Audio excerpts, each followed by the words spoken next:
everybody, and this is a very belated edition of Not Your Average Netizens. This is Ash speaking. If you've paid any attention to our Twitter feed, you know where I've been, and I've been recuperating. Um, the other members of our podcast, you're going to have to ask them where they've been and what they need to answer for. Uh, we have Tim, Murda, Wow, I got the first Murda entrance. What Business. is this? I don't know. It's Murdy, right? Yeah, it's fine. But I'm just shocked at my placement of interest. I miss being the end. I'm hurt. Sorry, I changed it up a bit. I don't like it. I want the champion's entrance next time. No, because we have a new person that deserves it more than you do. Dare you? And we also have our dear friend, our New York native, Kiara. Hey everyone. And we have our new, brand spanking new podcaster. I want everyone to give a hearty welcome to our friend, Haley. Yay! Yay! Hi. Haley, so go ahead and tell us a little bit about yourself, a little bit about K-pop, whatever you want to say. Okay. Yeah, I'm Haley, as you have heard. I'm from Arizona, born and raised. I'm kind of like a baby K-pop fan a little bit. I mean, there's newer ones, but it's only been since like spring 2014 that I've really gotten into it. Wow, you're a baby. You're definitely our We're youngin' the in old the crotchety fans here. But yes, I'm very excited to be here. Who are your favorite? Who are the groups that you like to listen to, Haley? Girls' Generation, FX, EXO, a lot of SM. Teen Top, I really like. BTS, and then 17, Red Velvet. But yeah, that's pretty much it. Well, like other Awesome. people, obviously, but You those know, are my main ones. even in her voice, you can tell she's like this young, new. group. Aww, come on Our now. voices when we We talk. were all young ones. Like, The, our voice, all she's saying is the depression of being a K-pop fan hasn't hit you yet. You're good. Yeah, there you go. I couldn't even resist being like snarky at the like Big Bang concert, and I got some nasty looks, so I didn't care. Um, yeah, but I'm Haley, not it's that great old of a having fan, you man. here, and it's great having another perspective here because we're, like I said, we're all old crotchety um, K-pop fans, and it's nice to have a fresh new perspective here of someone that has just gotten into it, and it's still pure and Here. untainted. I have hope Um, still.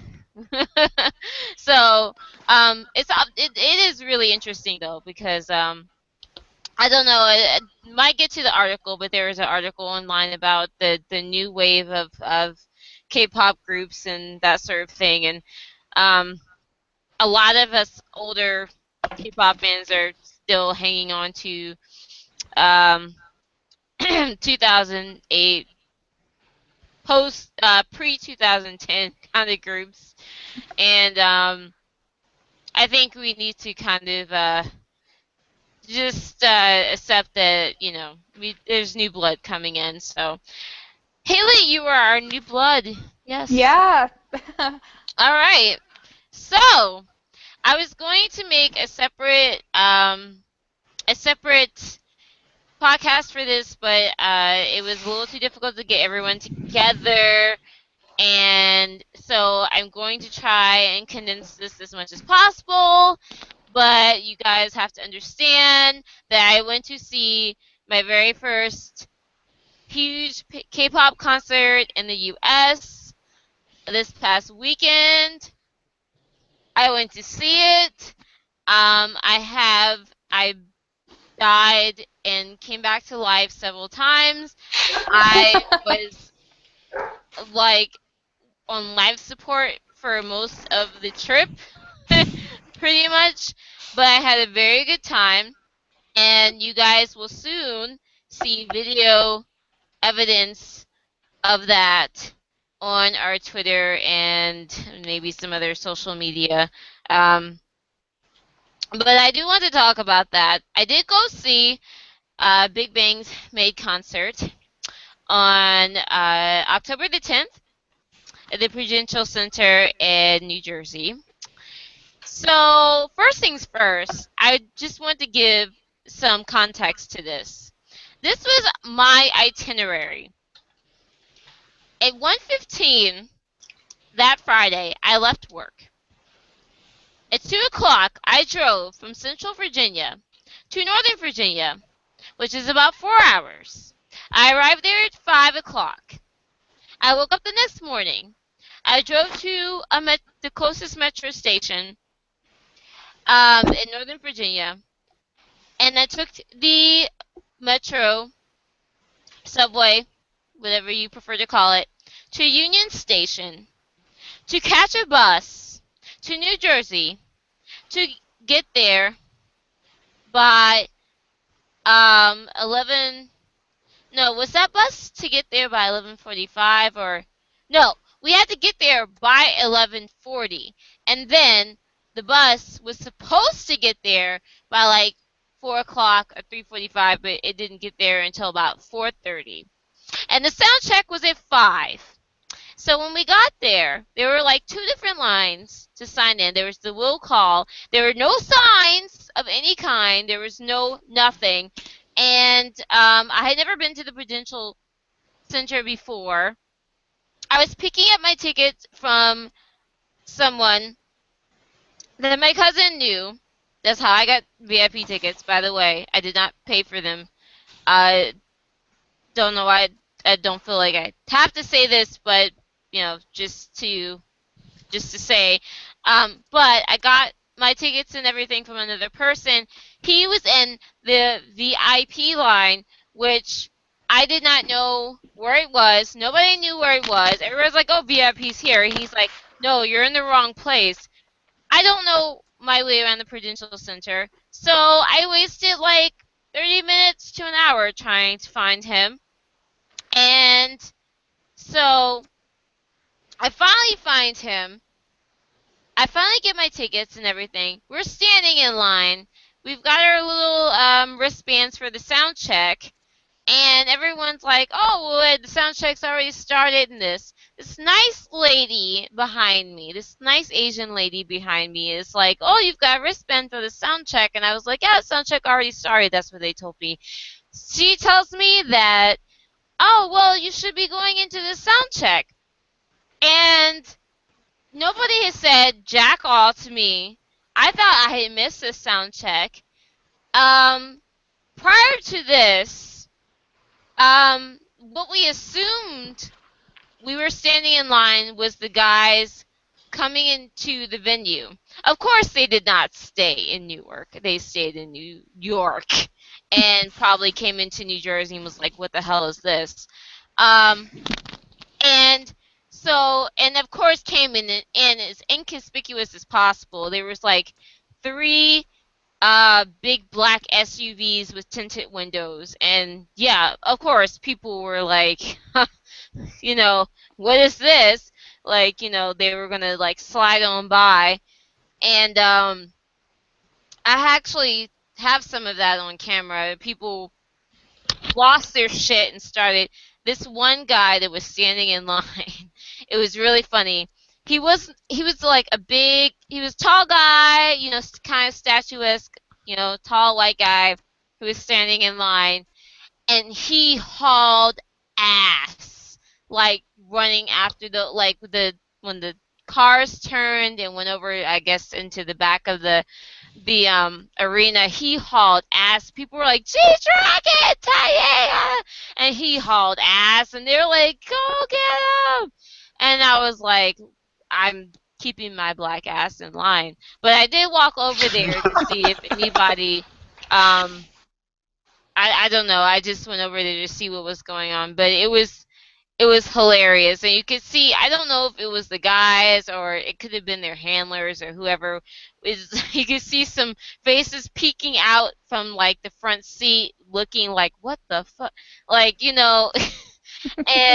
I was like, don't drive up in like inconspicuous looking vans. I mean, what did you think people were going to think? So that happened before. So my friend was like, I'm gonna go get something to drink. Then I go up to the front and I'm like, I have a wristband for the sound check, and they're like, well, come on in. And I'm like, well, what the hell? Nobody said anything before. So I go in.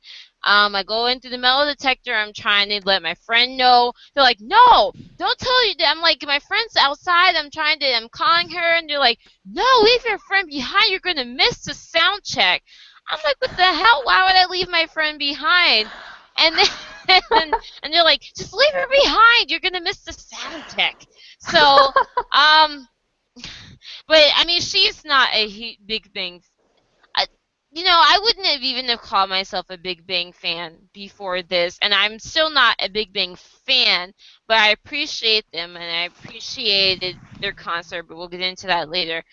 So she came by later, um, and so after, and one thing I would say about the Prudential Center people, because I know they got some flack from folks on Tumblr, and I understand it was a pain in the ass to deal with Big Bang fans. It was a pain in the ass to deal with a ton of fans that were, had limited, English skills. I understand, but there's your job, and I would appreciate a little less condensation on your part. And if I wasn't so sleep deprived, I Condensation. probably would have gotten kicked That's out. not the word. That's I not the would, word. if I was not so sleep deprived, I don't know. But so, I took the attitude and I was like, fine. They were like, you're lucky you get into the sound check. I was like, fine, because you know what? I thought I wasn't getting into the sound check, so that's fine. So I walk up this long flight of stairs, and I'm in like heels, which I took off later. I know I don't know what I was, you know.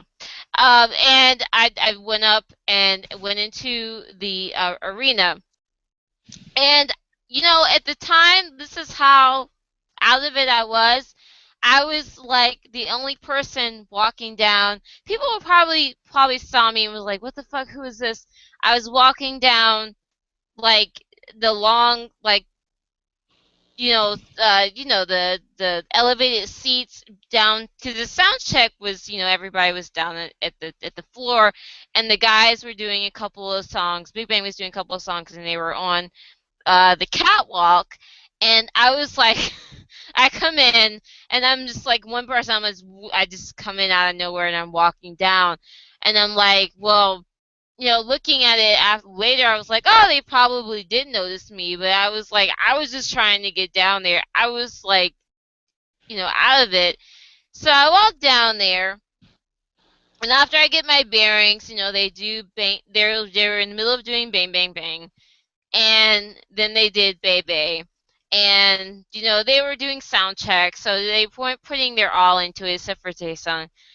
Bless his heart, I fell in love with him during the tour. He was so his spirit is so beautiful. And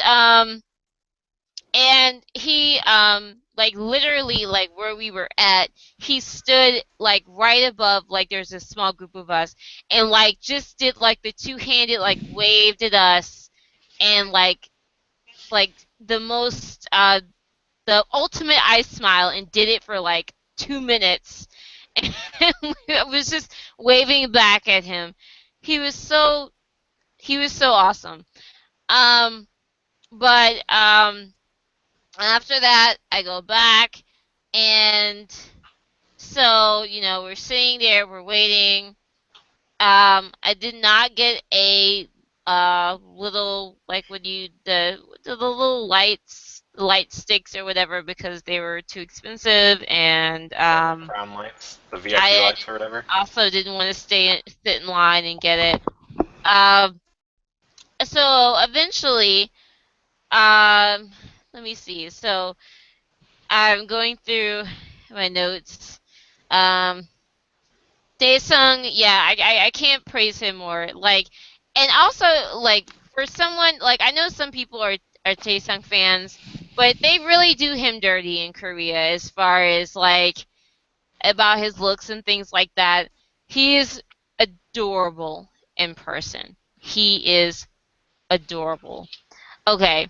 So, other concert bullshit. People always glamorize working in concerts, and I would never, ever, or working, like, I heard some fans talking about, man, I wish I was like working here because, Big Bang is here. I'm like, no, you didn't, honey. I'm like, do you see the people that are walking around that are trying to manage this? They look like they want to die. I was like, they don't.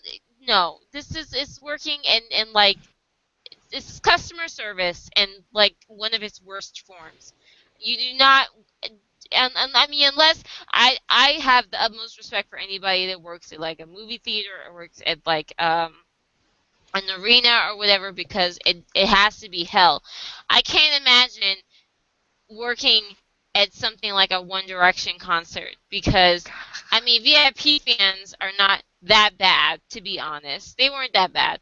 Um but I was thinking like someone like One Direction, oh my goodness, I just so the pit originally seemed like a good idea. Um and I knew that it was not going to be perfect. I knew I was going to run into problems. Um and I knew because I'm short, it would be difficult to shoot video, but that wasn't my goal. My goal was shooting the experience. So I have a nice little GoPro video of like kind of my experience in the pit when they first like come like when Big Bang first comes on stage because everybody was hyped. People were hyped before that. They spent like an hour just playing Big Bang videos and people were like singing along and like screaming and they were not even out there yet. Um, but I was more concerned with experiencing the show, watching the performances, and watching Top. Um, of course, if anybody has been to a concert nowadays, everybody has their iPhones up and their video, they're recording everything. And for me, it's just like, when I go to something, I want to experience something. If you go online, you can find video of every single concert that they have done up until now, whatever their next one is. What they're going to Australia now. I think this is their next one that they're doing. You can find full video of every single concert they've done. And of course, they're gonna release a DVD of like a special concert DVD. So to me it was kind of annoying at times, and I was like, I just want to like observe the guys and observe Top because that was my point of being there. And like for me, I guess I have like kind of that weird sociological bent where I want to see people and observe the guys in a semi-natural habitat. I mean for especially for us international fans, we rarely ever get to see K-pop um artists outside of you know shows and and in Korea, of highly scripted shows and programs and that sort of thing.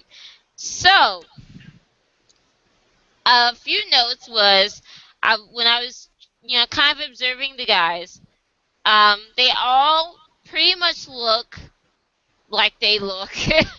There's no sort of like, oh, this person's shorter in person. They all pretty much look like they look in like they look in photos. I mean, I can't even say that there's any difference.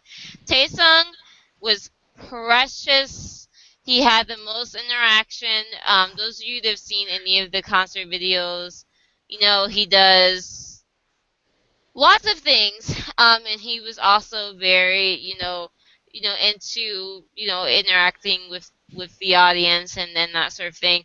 And I think, I hate saying this, but I think I made eye contact with him several times. I know I did at the sound check because he like stood there and was like looking at my group, but I think I did. Um, Top, um, was top. Um, he was very, kind of his imperious kind of self. He was gorgeous. Disclaimer: I am a Top fan. We And never would have guessed. yeah, no. But he is absolutely gorgeous, and he did a very good job. He does. I know I read one of the reviews from New York Times, or one of the things was talking about how he has this very like imperious sort of like, and he does, like he very much does not, like he very much is kind of like, fuck it, I'm gonna do my own thing on stage. Very much like, I mean, he does follow, like when they dance, he'll do the, but like a lot of times he would be like on the catwalk by himself, especially toward the end when he had his pimp cane. He would just be like, just walking around. And there was one point where he was like near our section, and I screamed, "Marry me, Top!" And I'm not completely proud of that moment, but I'm glad I did it because that was the 13-year-old girl in me that never got to go to a BSB concert or a Boys to Men concert or a New Edition concert, and I just got to scream that at him, and I'm sure he's heard that so many times before. But Sungri, I mentioned to the guys, not on the podcast. I think he was maybe having kind of an off day. I know Tim, you said something about they had, told him to calm down somewhat. Well, I don't know if they told him to calm down, but it's clear that he has calmed down since the last time, since his last American tour at least. So But looking at some of the footage from some of the other concerts, it seemed like he was still a little more subdued at that first. I was at the first New Jersey concert, so he was a little subdued. He didn't really interact that much, and um, I did. I feel like I made eye contact with him at certain times, and he would be giving like stink face, and I would just be like, well, fine. And but I will give him this. He did performance for his solo. He did Strong Baby, which I feel kind of bad for him because a good portion, at least people in the pit where I was at, either did not remember that period of him, or maybe they were newer fans like Haley. They didn't know that solo song because that was quite a while ago. Um, his Justin Timberlake period. But he did a very good performance. It was a good performance of it. Um, so I enjoyed that. G Dragon was very chill, of course. One thing I will say about G Dragon, um, on the podcast, we have said things about him. We have joked about him.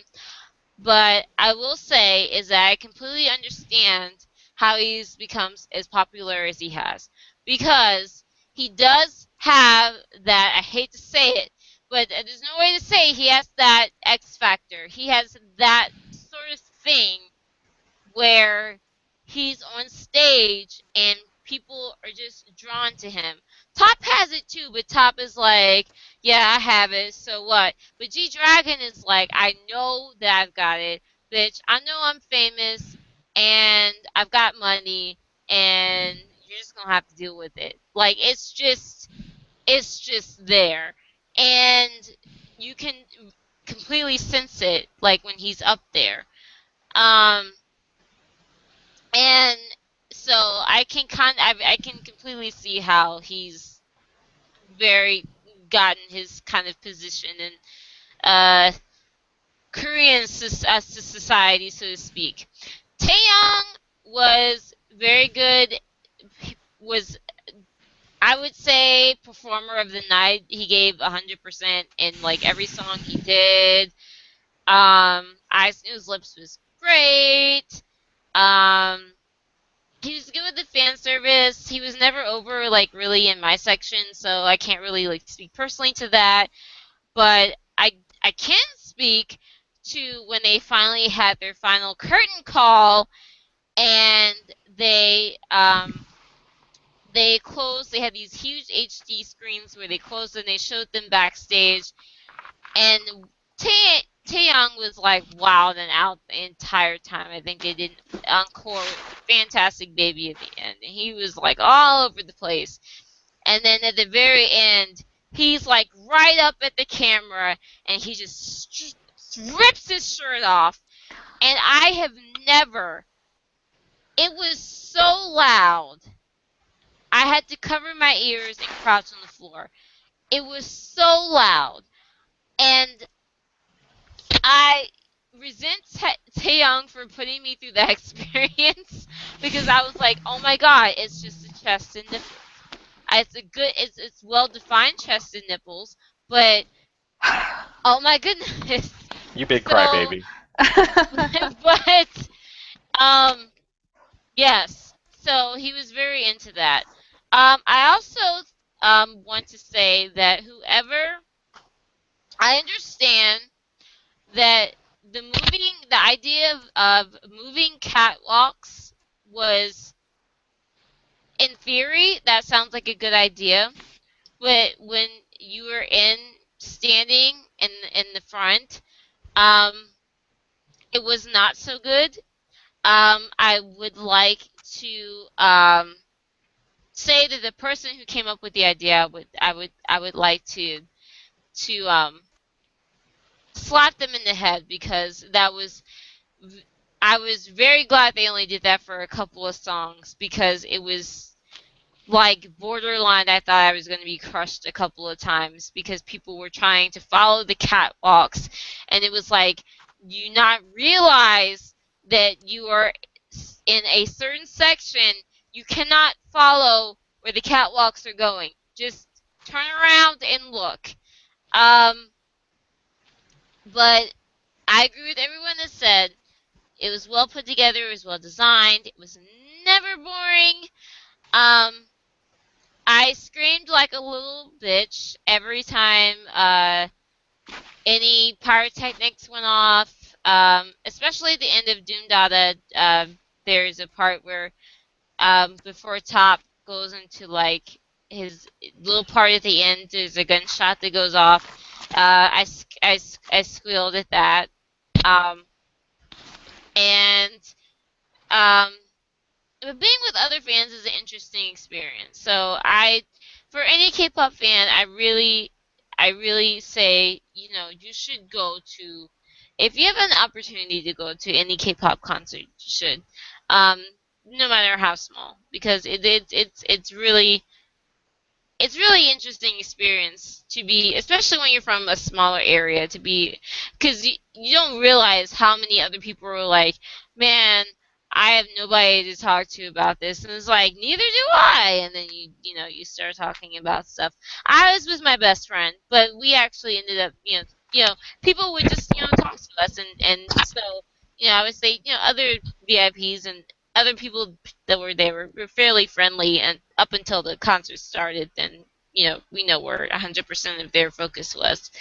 Um, Also, the Tarantino-esque made teaser um, is kind of expanded on um, and the concert, and um,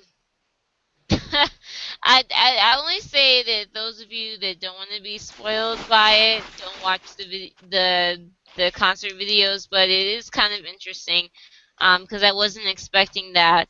Um, because that was what got me hyped in the first place for their whole made um, homemade like a promotion, and then I got disappointed.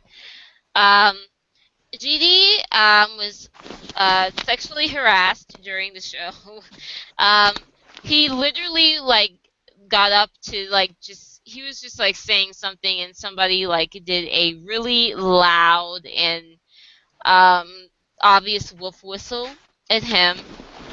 That was really and he did not respond to it at all. And after the concert, like I said, I was um not lucid anytime before or after the concert. Afterward, we went to a restaurant. Um, we were there for a little while. I went to a Korean spa for the first time ever. We went there purely to go to because there's apparently a nap room in these Korean spas where you can just go in there and sleep for however long you want.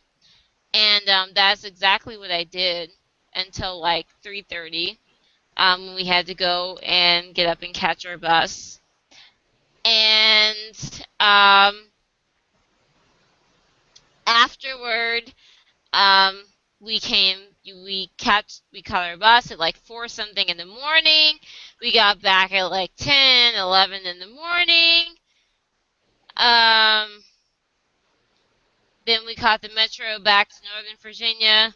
Around 5 o'clock, I drove back to Central Virginia.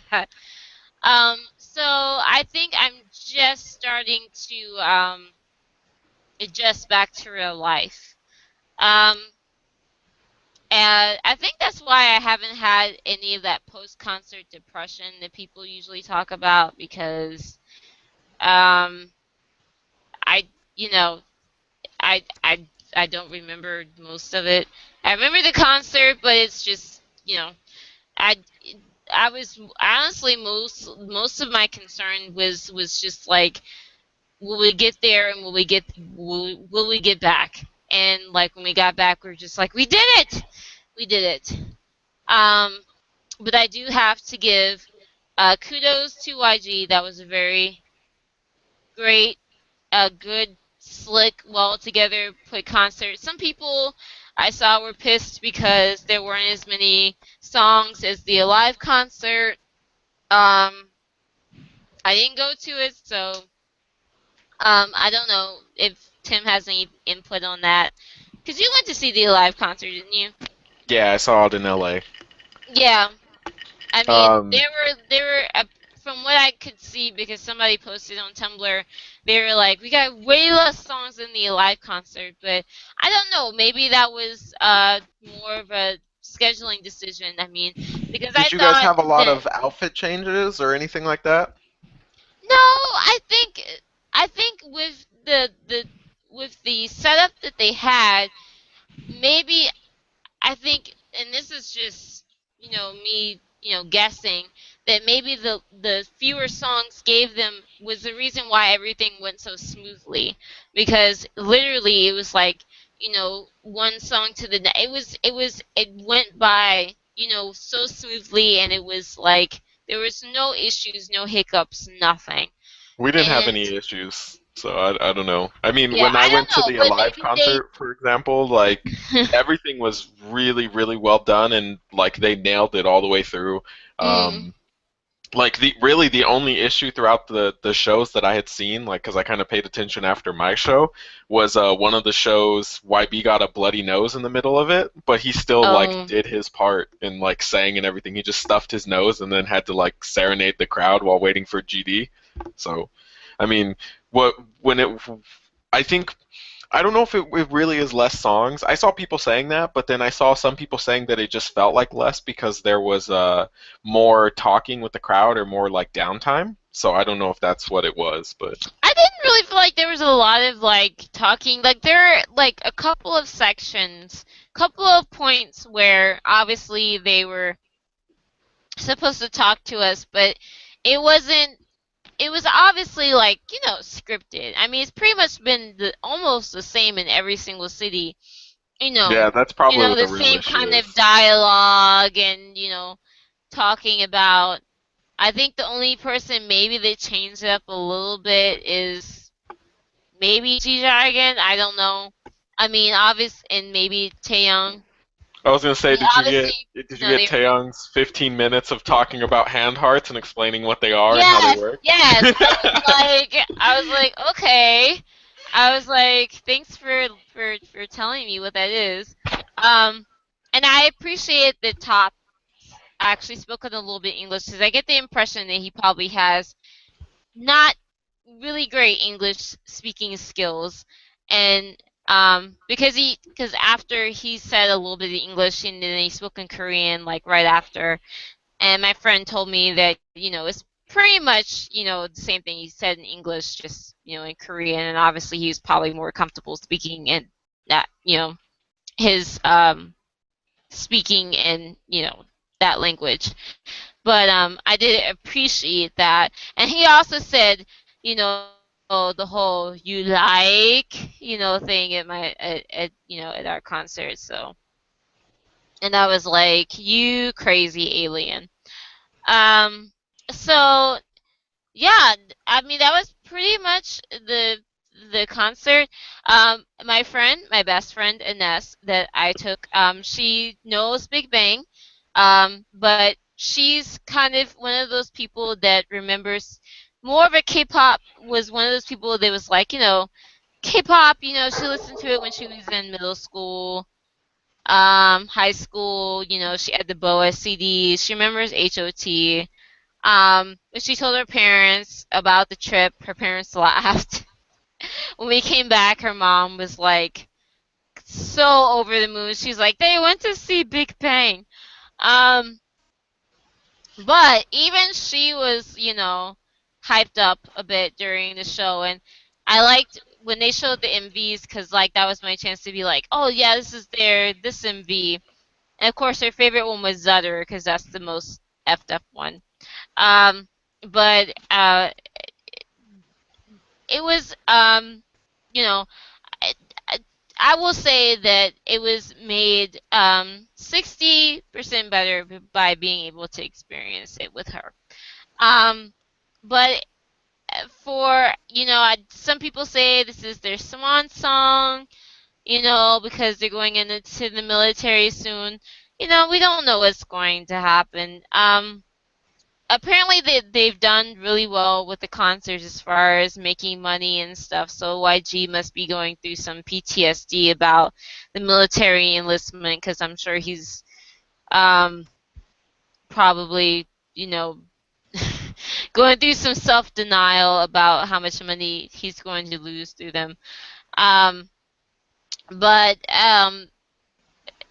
for I would definitely I would yeah, I definitely, if you have a chance to see it, go see it. There's tons of reviews. One last thing I want to say is that I want to highlight the review by, what was it? It was a Grantland. I think it was for the Toronto show.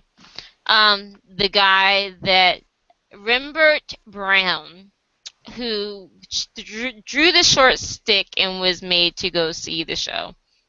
And it's awesome. If you guys are able to find it online, it's pretty much everywhere, especially if you're on Big Bang sites. The title of the article is Big Bang, the Perfect Boy Band for 2015.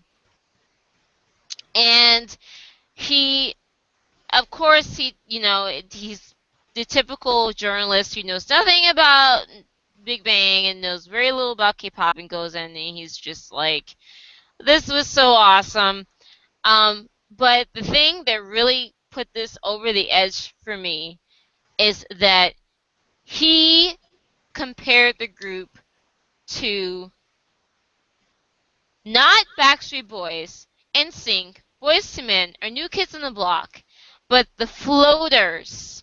Now, the to understand the significance of this, the Floaters are they were kind of a one-hit wonder group, and they were African American R&B vocal group uh, that came from Detroit, Michigan, that formed in 1976. They had one huge hit called "Float On," and most, I would say most, if not all, of K-pop fans would probably not know who they are, or but I would say particularly black K-pop fans, if you have a chance, ask your parents about the Floaters, because I can't believe that he actually made that connection, because it's so awesome. And he made the connection between each member. He said this is they're their evolutionary ancestors, and compared each member, because he was saying the floaters were basically, and I'll just leave it here. The reason why he compared them to Big Bang, he said the Floaters are not the greatest boy band or man group of all time, but Float On might be the most beautiful creation a group of 4 to 5 boy men with equal talent have ever made. It's a simple song with each member getting a verse of equal length, with the float on hook between each. But as each begins his verse, he alerts the world to his astrological sign, followed by his name, followed by what he offers the world, and how he wants to take you to Loveland. So you got Ralph, Charles, Paul, and Larry, and I think his whole thing was the individualism of the guys of the floaters was, he could kind of compare that to the individualism of the guys in Big Bang. And like I said, for me that was just, that topped every review out of everyone, that somebody would actually would be able to do that. That's just amazing. So I'm gonna stop. I'm gonna shut up because I can hear you sighing in the background, Tim. I Um, haven't said anything. Thank you. and I know that I've went on for a little while, so um, I'm going to shut up. But does anyone have anything to add to this? I mean, I don't know. There's been anything that they've read in articles, or anything that they want to say concerning Big Bang. Um, I know our particular group are not huge, and I have to say, like I said, I wasn't a huge Big Bang fan. I was not really hyped up for the show until it started, and then when, Bang Bang Bang is not one of their favorite songs of mine, but when you're in a concert experience and everyone's like hype, and you have no choice but to be hype, and it's fun to say "bang bang bang" really loud in the auditorium full of people. It's fun. I have to admit. And that was, and I did that. I said "bang bang bang" really loud, and I sung lyrics to everything that I could remember. Um, but and I wouldn't consider myself a VIP.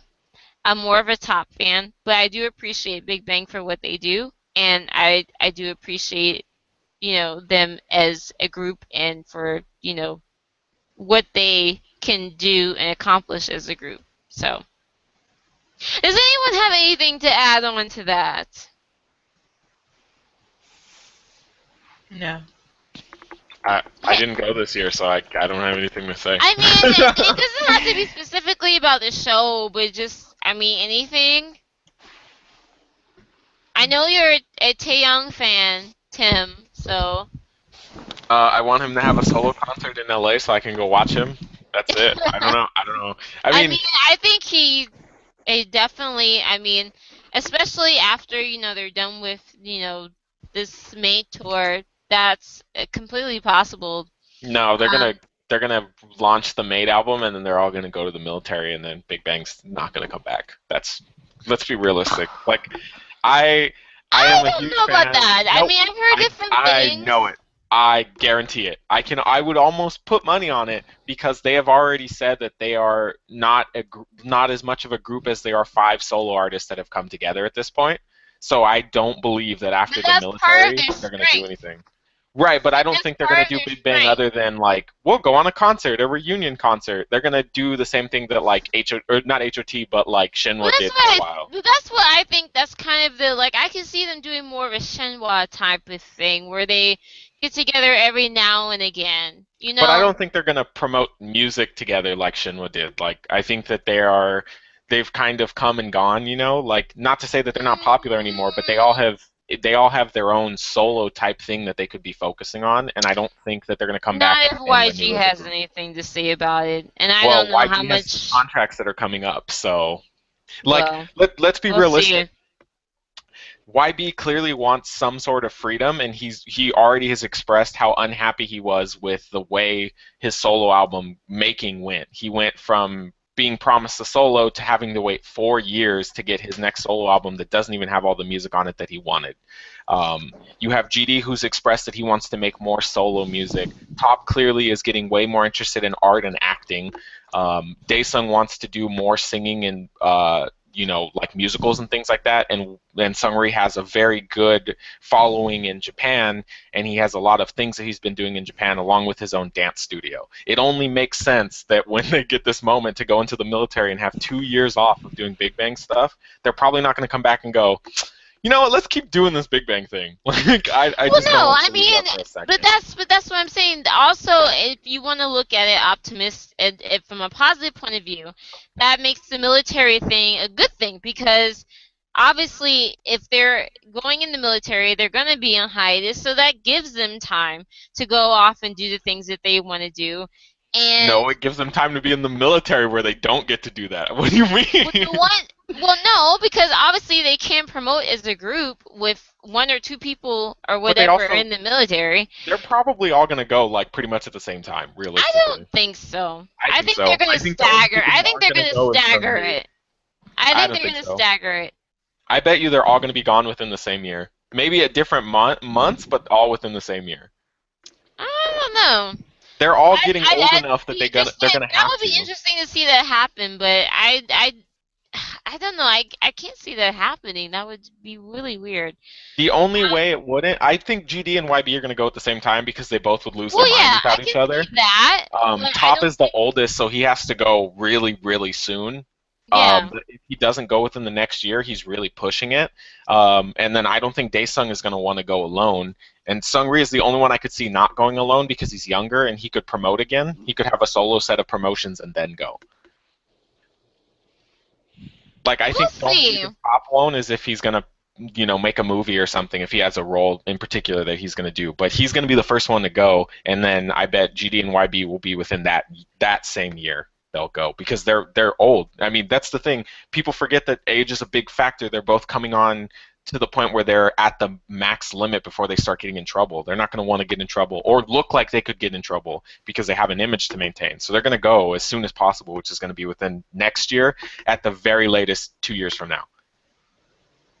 Okay. Well, it'll be interesting to see how that happens. I expect lots of tears and whatnot. Haley, being that you are a fairly new K-pop fan, what are your thoughts of, if any, that you have on Big Bang? Well, I will say that like as I've come into K-pop, all I've heard are like negative things about the things that they've done, you know? Mm. Um, I don't hate Big Bang. Like I have Big Bang songs on my iPod. Like I really liked like Loser, so I put that on my iPod and stuff like that. And Fantastic Baby, of course.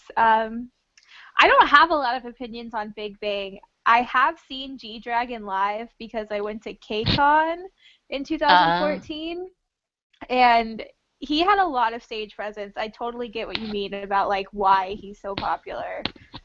Like he was I don't even particularly like him very much, but he was like amazing on stage, so I totally get it. But okay. yeah. Is it the fact that there may be like a older group that maybe you don't have as much like invested in them, or is it just I think you it's just just don't particularly personal care for taste. their style? I think it's just personal taste, and Mhm. hearing like so many things about them, like how many times they've messed up, made me like, maybe I won't dive headfirst into this group type thing. Don't I you mean, like because they're EXO? I do like EXO. Yeah, how can I talk because I do like EXO? because As long as you know, that's it. Yeah. Like, hold Yeah. on, wait a minute, because you're talking about the most colorist group and you're a fan of them. Right, Not yeah. slow. I mean, because they are considered like one of the like some like you hear from people sometimes, especially some of us older crotchety fans about the golden age of K-pop. And this is it is kind of when I guess K-pop started to it's it kind of it was when social media started to kind of bloom online, and then K-pop started to kind of bloom at the same time. People started to be communities cropped up and that sort of thing, and that was when Wonder Girls were um they had they were on top at that time with Big Bang. They were kind of Wonder Girls and Big Bang were paired up a lot actually in their and I hate to say infancy because that sounds weird, but in their younger years because they debuted around the same time, which is something that you wouldn't not see now, I don't think. But uh, they came around the same time. Um, Wonder Girls had a song. They had Nobody that did really well. Um, um, Girls' Generation had G. Um, Big Bang. They were just. I don't know if they hit their peak at that point, but they were basically gaining momentum at that point. With Haru Haru and Lies. Um, TVXQ before they broke up. They had been going on for a while, and they had, hit after hit. Um, Boa was still fairly relevant. And I think people kind of, look at that period with nostalgia because a lot of the older groups that you see coming back were kind of at their peak at that period. Um, and I forgot where I was talking about. I forgot what I was leading to with that. But yeah, I think that's the thing with like a lot of maybe younger fans is they don't um I feel that was interesting because this summer I feel like a lot of the older groups came back, and it was interesting to see them kind of contrast with the younger groups that are coming in. So with that, let's go through. I guess let's go through some of the news that we've missed over like the past month. Are you guys ready for that? Yeah. Yep. All right. So MVs that have come out. J Park solo featuring Hoodie. Let's go to the next one. I was going to mention Eiley, um, Eiley's Insane MV, her MV for Insane and for Mind Your Own Business. Um, what do we think of those? Obviously, she had to kind of work around her injury, but she has um, one or two show awards for I think Mind Your Own Business since then. Yeah, Mind Your Own Business is the one she's promoting. Um, I feel like every time Eiley comes back, they always have this whole thing of like she's coming back and she's doing something different, but I feel like they're not that I dislike what they do with her musically necessarily, but they don't they try and make it out like they're doing something so revolutionary with her and her sound, but they really don't. I mean, they're keeping the same. I mean, insane might qualify, but mind Satan's your own different, but business to yeah. me was like, more of the same. Yeah, I agree. I mean, mind your own business is pretty much the like generic Ailey formula of like either this guy doesn't love me at the beginning and now he does because I got pretty, or he didn't, or he left me, or whatever. Like this one was he left me and now I'm so angry about it. And like I don't know, I don't like this trope. I really don't like in music videos. And I know like people always get mad or whatever, and like they're people do get angry, but I think when you have music videos like this, it just glorifies like the fact that it's okay to do that. And there are people like I know people even in my town who have reacted in like crazy ways towards getting dumped or whatever. And like it's always girls and it's always crazy. Like it's always destroying of property and I don't like it. I think that this is a really really bad trope. And like Other there than the was guys moments that end up murdering their girlfriends. because girls never do that either. Well, not saying that they don't, but But the point is like, how many male music videos have a guy murdering his girlfriend for dumping him that you've seen in K-pop recently? because they would, I've would never get the seen it. shit right out of them if they did Right, but that. that's what I'm saying is like, but a girl can go destroy property and it's a good music video and we all had fun and it was cute. Like that's kind of the point that I'm trying to make here. Obviously these are two extremes and I would never say that murder is anywhere close to damaging public property. Please break my stuff before you kill me any day of the week. Obviously. But what I'm saying is like this is another trope we shouldn't support and like it was cute or whatever, there's a lot of fun moments but it's like when you do stuff like this, it makes it just look like that stuff isn't a big deal. And I don't think that you should support that kind of thing. That being said, like the song also isn't very special. It's very, very like generically made Ailey music. And it sucks because she's Yeah. so talented that she doesn't have to do that. Like you could give her good songs. Insane is very, very interesting. It's slower, like it's more ballady, but it's way more interesting than Mind Your Own Business that's literally just a rehash of her last song. Yeah, If you that's the put them issue next to I each other, they're have the is same. that mind your own business is lazy, I think, Yes, as I agree. far as it's the concept, Yeah, the and I mean, don't get me music wrong, video, like, the she sounds beautiful on it. She is an I incredible mean, it's vocalist, and like, of everything she course she does sounds is like she incredible. has a good voice, but it's like, Right, that's what I'm saying. she's Like, gonna I sound get it. beautiful on almost anything, but it's like they don't Right, know how to use it. They don't know how I to agree. use it.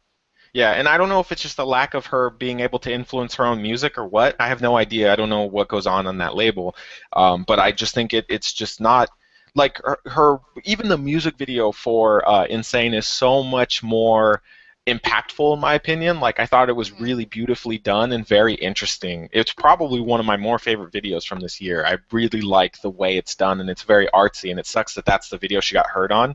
Um, but it's still like I wish that was the song that she promoted, and I bet it wouldn't have won, and I bet it would have done worse, but it was lovely, and it was very interesting to watch, and the whole dance and everything, the portrayal of it was really pretty. I really, really liked it. And I don't remember, I know I saw the lyrics once, but that's it, and I haven't gone back to like listen to it a bunch, but I think it's a similar kind of concept. So, I mean, there's that but I don't know. I like it a lot better, but it's Ailey, so I'm just happy that she's back. And she also has Yeah. a concert in LA or San Diego, I can't remember which, at the Valley View Casino, I believe, that's coming up. I don't think a lot of people know about it. It hasn't been posted on Amon or anything, but if you guys like Ailey, there is a concert and the tickets are pretty cheap. So Yes, Tim, you should go. I want to go really bad, but I think it's on a Friday, and if it's on a Friday, I can't make it. That's basically what it comes down to. If it's on a Saturday, I would definitely go because even the like really nice tickets are only like 110 or something, and they're like Mhm. right there at the stage. So I mean, I I would can go too post if I there, had a so it's chance to great. see her. I mean, just because I mean, you're gonna get somebody that at least is gonna be able to perform. Yeah. Yeah, but I agree. I mean, Ailey, like, I think she's one of those people. It's like people look at her and it's like, yes, of course, she's mega talented and she's amazing, but there's nothing that she's done that has really, um, at least for the South Korean public, I feel like has really put her above the rest. Oh, it is on As far Saturday. as um, just image wise. Everyone can agree that she's got talent and she's Hmm. a wonderful singer. Um, so hopefully, she's got the talent. So hopefully she can go on to have a career as good as Insuni's or any of the other great singers. Um, and I think she definitely has um, the ability to, but I also hope that she's able to do, the kind of music that she wants to do. I know she was dabbling around with some stuff in the States. Um, so we'll see. Lovelies came out with their Achu MV. You have any commentary on that? Lovelies 8. I haven't watched it or anything, but I do think it's interesting that they're coming back with 8, but also sad that people can't seem to let the thing with the girl Jisoo, I think her name is, go. It's Especially when also that not was. over. That's part of the reason that people don't want to let it go is that nothing's been completely dropped. Like, that's part of the issue. Really? I thought they. Did they. Was it not true, or is it, like, in The girl debate? that was like at the forefront of it has been proven to be like a liar or something like that. I can't remember exactly what it was. Like I think she stepped away from it or they found some things that were inconsistent, but there were supposed to be multiple girls and nobody said anything about those multiple girls. It's like one walked away, so Oh, everybody I forgot about see. it. Which is why some people are still holding on to the grudge of like this hasn't been completed and there were so many details and like so much proof that all came out at the very beginning and you haven't completely knocked off all of this proof, right? So people are having a hard time giving her the benefit of the doubt when there's still so much proof out there that hasn't been disproven, if that makes I see. sense. I see. See, I Okay. didn't know that. I thought they had already like. No, they took out the main girl though, and she stepped away or was proven like that she wasn't telling the full truth or something like that. I don't remember the exact details, but I know for sure that the main girl that was like at the forefront of all of it has stepped away from it. But there were other girls that were involved in that when it first came out, and there's like a bunch of evidence that hasn't been proven false. So Okay. Hmm. Well, that's interesting. Um, I had a so question. far, oh, did someone Oh no, have I was just something? saying that. As for the Yes. song though, I mean, if you don't like QC, you're never gonna like Lovey's music until they walk away from it. But for me, I like it. It's a Lovely's cutesy type stuff. I like it. Kiara, G-Friend versus Lovelies. Which one? Lovely's. Don't even Okay. mention G-Friend to me, please don't. yeah, Please. The second rate looking group trying to be lovely, trying to be, April. No, keep no. Okay. dang, Trying trying to to be be April. brand new group. Oh, trying to be this one. Okay. Wasn't Um. wait uh, wait wasn't Lovely's out before April? I think so. I mean, Wasn't No, I G can. friend? it was Lovely's first, and then eight and G friend came, and then it was April. But still, April's just better. Sorry, I don't like G friend, G girlfriend. So you can go on. I'm I don't just want you to be my clarifying. girlfriend. I don't want you to be my girlfriend. You can go somewhere else. I don't. Okay, so we know where Kiara stands. Um. Okay, so God7 came out with "If You Do" MV, and they have been doing fairly well. Um, considering their competition. Um, uh, I like GOT7. I don't stand for them, but I like them. I like their personalities. I mean, like I said, they've been doing well. They were ranking number 1 on the Billboard World Albums. You know, uh, they've been getting good support from their fans and from other people, and I think, even though they haven't been getting as much maybe attention as say Icon, um, considering their competition, they have been doing pretty well. Does anyone, what is, I mean, it's anyone else got 7 fans or have anyone else thing to say about? I love GOT7, and I'm kind of indifferent towards this comeback. I don't necessarily dislike it, but It's it more, it doesn't call it's to me the like more their other songs. serious side of them, Right, but it Yeah. just, I don't know, it didn't have like the catch that I wanted, I guess. I'm glad that it's doing well. They got their first 2 wins on MTV The Show, so congratulations to the boys. Um, and they have a new web show that they've been doing, which is hilarious, and it's just like two of the guys hanging out together talking. It's a lot of fun, and it's on the JYP channel. Most of them are subtitled too, I believe, so we can all enjoy it. But they're really nice dudes, so I'm glad that they're doing well. Like this song, like I said, didn't really hit for me, but I don't dislike it. Like it's just every group has a song that I just feel like, it could come and go. That's this song for me for sure. I liked their other song before this more. I thought it was more fun, and the dance was more fun, and the music video itself was more fun. But this one's fine. I mean, I'm glad they're doing well. This one feels like 2 p.m. That I think that's my issue. Is it's like this is 2 p.m. light. Oh, okay. I know that's what GOT7 is gonna be, but I wish you waited a little longer. Like that's kind of my feeling about it.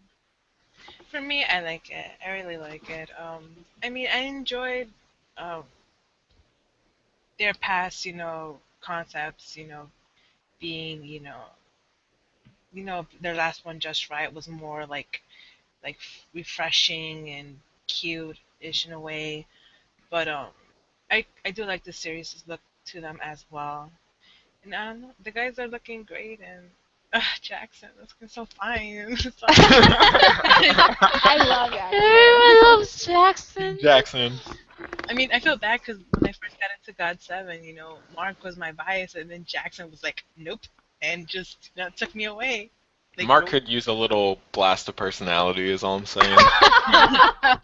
true. I He, mean, I'm sorry. He's a nice face or whatever, but he doesn't really have the personality. So His dad took all the personality. yes, his dad is incredible. Jesus.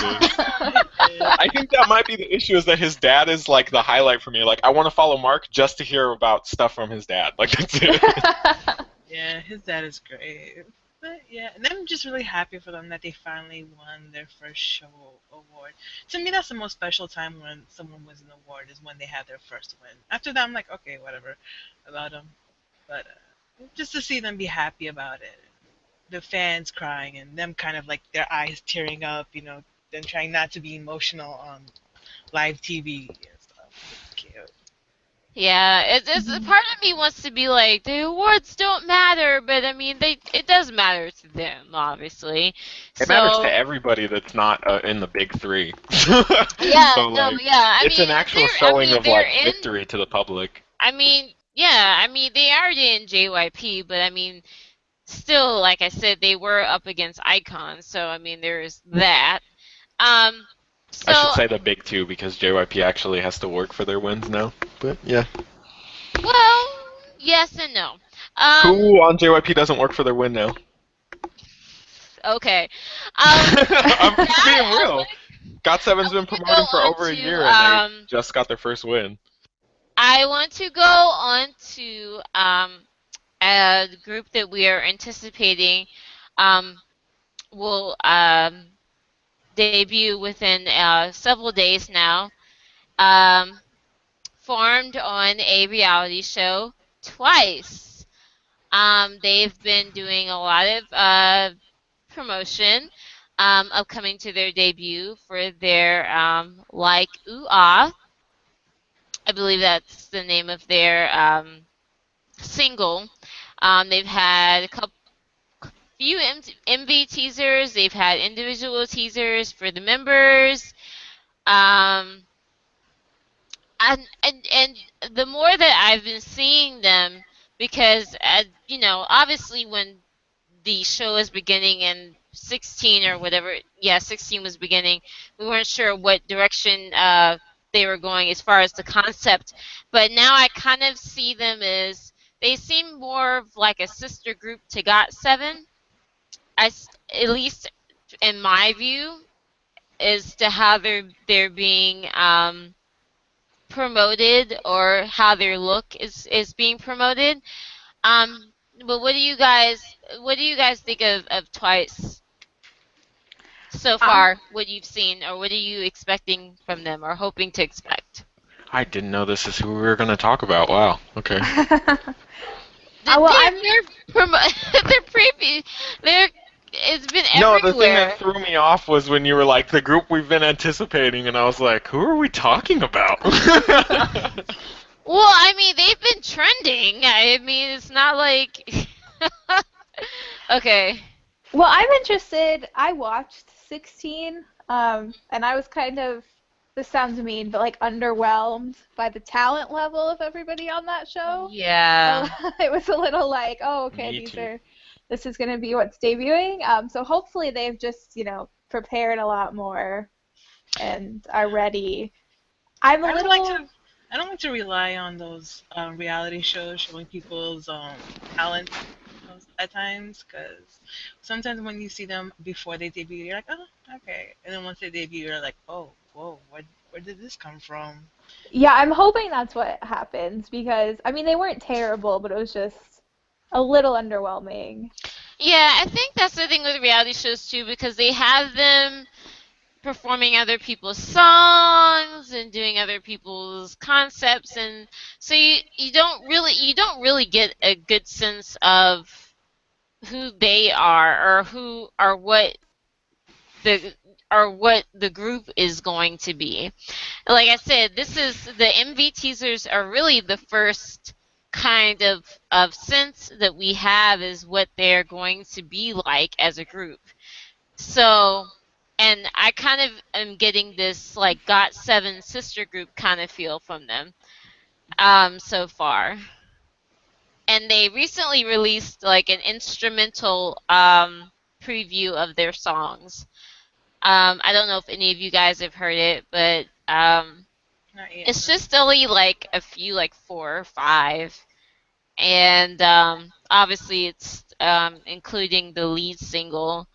And it sounds all right. It sounds pretty good. Um, I think it's all really going to come down to how they are performance wise, and they're already coming in with a decent amount of hype. So it depends on how they are performance wise and how the Korean public takes to the song, if it's catchy enough. Um, I was intrigued enough by the MV teasers, but I saw the whole zombie thing and I was like, it's been done a bazillion times. Um, Really? When? they had the whole zombie thing. Last time I remember was like probably like 4 minutes, but that was like 2 years ago. Tiara did Tiara that had a too, though. zombie thing. Tiara did that too. Yeah, it's Well, kind of remember that? like I kind of. That's like one of their most popular songs. Yeah. I I guess. It feel might be like the that. only thing they remember, to be honest. But Yeah. I don't know. but I I don't just know. feel like that's It kind falls of. into that horror genre that kind of gets overplayed a little bit. Like obviously this is the perfect time for it given the month. Sure. But it is there is a lot of it. I mean, BTOB has done like a horror thing. Vix has like made their career doing weird horror type concepts. Like there's a lot of like horror concepts and Frankenstein and you could put zombies in there. So I think it's a little less common for girl groups, and I think that they could do it uniquely. Like obviously, even with Tiara, theirs was a special version of their music video, so it's kind of hard to compare that one. And then 4 minutes was special too. Like it's I don't know. I think it's fine. The concept doesn't really bother me. I'm just worried because nothing about the girls really interested me talent wise. So I'm kind of curious to see them with actual production put into their music. Obviously, when you see them on a show, they don't have real production, and that's a big thing. I mean, it's those shows are supposed to show you their raw talent, and people's raw talent never looks as good as their actual produced talent. That's just like the life of things. I love YB, but if he didn't have the production that Momo he's had has over the years, blonde it'd be the hair same. now. I mean, it's Yeah, I don't think that looks very good. I I think thought they she should have looked kept her bad. hair dark. Crap. I hush, thought she looked great. Haley. So, but yeah, I don't know. Like I said, I'm curious to see what they sound like with production. Like I didn't think Youngji, for example, sounded very good at all on the Baby Kara show, She did and it. She then did she it. she ends up like sounding pretty good on the record. Obviously, she's not like Yeah. a vocalist; that's not her thing, but. She does sound good, a lot better, and she's clearly had but put in like a Obviously, when lot of you work get into for it. the So studio and they have all of the, you know, all of the production stuff and at all that their stuff. disposal, they can make you sound however they want you to sound. So, Yeah, I mean, yeah. production's a big part of the music business, period. So, and it's also different, like being in that recording environment because the microphones are better.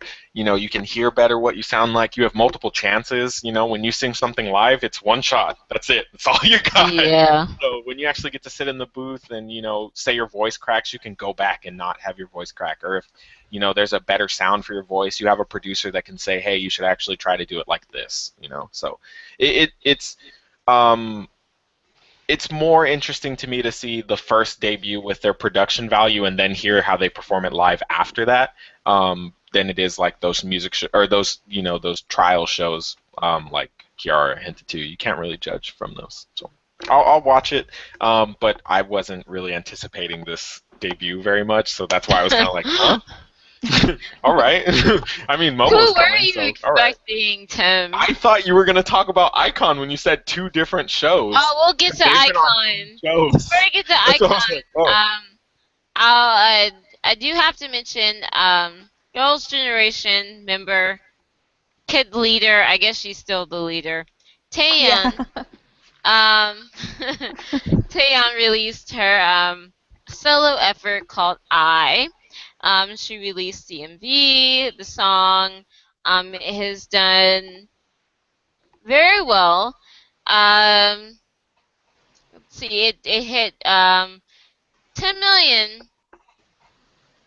Her MV hit 10 million views in just 1 week, and she's already won a couple of music show awards. And I don't dislike this song. I think the song. The funniest thing to me is that like the entire time during the song, I was just like imagining her like, yes, I don't have to sing this SNSD crap anymore. Like that was the whole thing. I was just imagining. But the song is for me. It talks about her being free and you know, Is you it just know. me, or does Ash sound like she's rapping? I was about to EDM? ask if you Yeah. were breaking up for anybody else. Like, I'm sorry, I should keep going in and out. You sound like you're rapping. Oh. With like what do you call Like it? robot Auto-tune. rap. Like Yeah. auto-tune. Oh, auto-tune. Oh, weird. Okay, I don't know about that. No, but I was saying that with You're still breaking up really bad. I don't know. uh, okay. Does it sound any better now? Nope. Okay. Take it out though. Oh. So yeah, how do you guys feel? There she goes. Well, we're gonna have to wait till she comes back because it's gonna stop recording. Um, oh, she left. Okay. Yeah, she fell out. I was Oh, like, those internet issues. because it just kept going. Like, just like, is nobody else hearing this? No, I Yeah, was some hearing it, but yeah.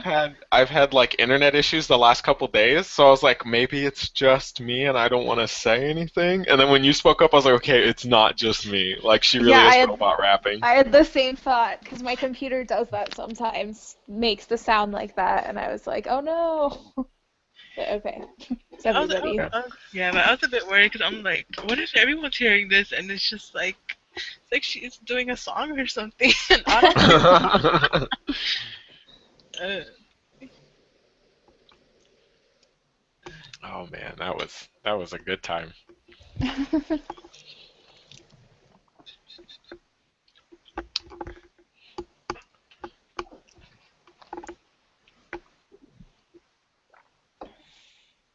Are you Hi back? Are you guys. live now? Hi. Me? Hi. Yeah. Hey, I don't know what happened, but they were like my network connectivity was down. So I mean, it still says we're recording, so I don't know if you just want to keep going. yeah, as long as it's still recording, because it just dropped me back into the thing. Okay. Okay. I was. I'll be first, I guess. Obviously, I'm not an SNSD fan. And I'm not saying it from like I hate SNSD, so I can't like anything they do. But I thought it was really boring. So like, I don't know. It doesn't. Nothing about it was particularly special to me. I don't think she sounds bad. Obviously, she's a very talented singer. Um, but it just, I don't know. It just wasn't special. I think maybe this type of music doesn't appeal to me. It's like I only know how to describe it as like kind of hipster feeling. From like the whole concept, everything about it just kind of didn't do it for me. But I could see why it charted so high because I think it's probably appealing to a lot of people. And like I said, her voice is really nice. I did like the song with Verbal Gent, but that's it. so so I don't know. I thought I the just. music video. Oh, sorry. Oh um, no, go ahead. okay, yeah, I thought the music video was like really pretty though. I could It see why so was. many people watched it. It came across I think like an New ad for Zealand's New gonna make that Zealand. like their official like tourism video. Right? They should. It's really pretty. And it's a pretty song.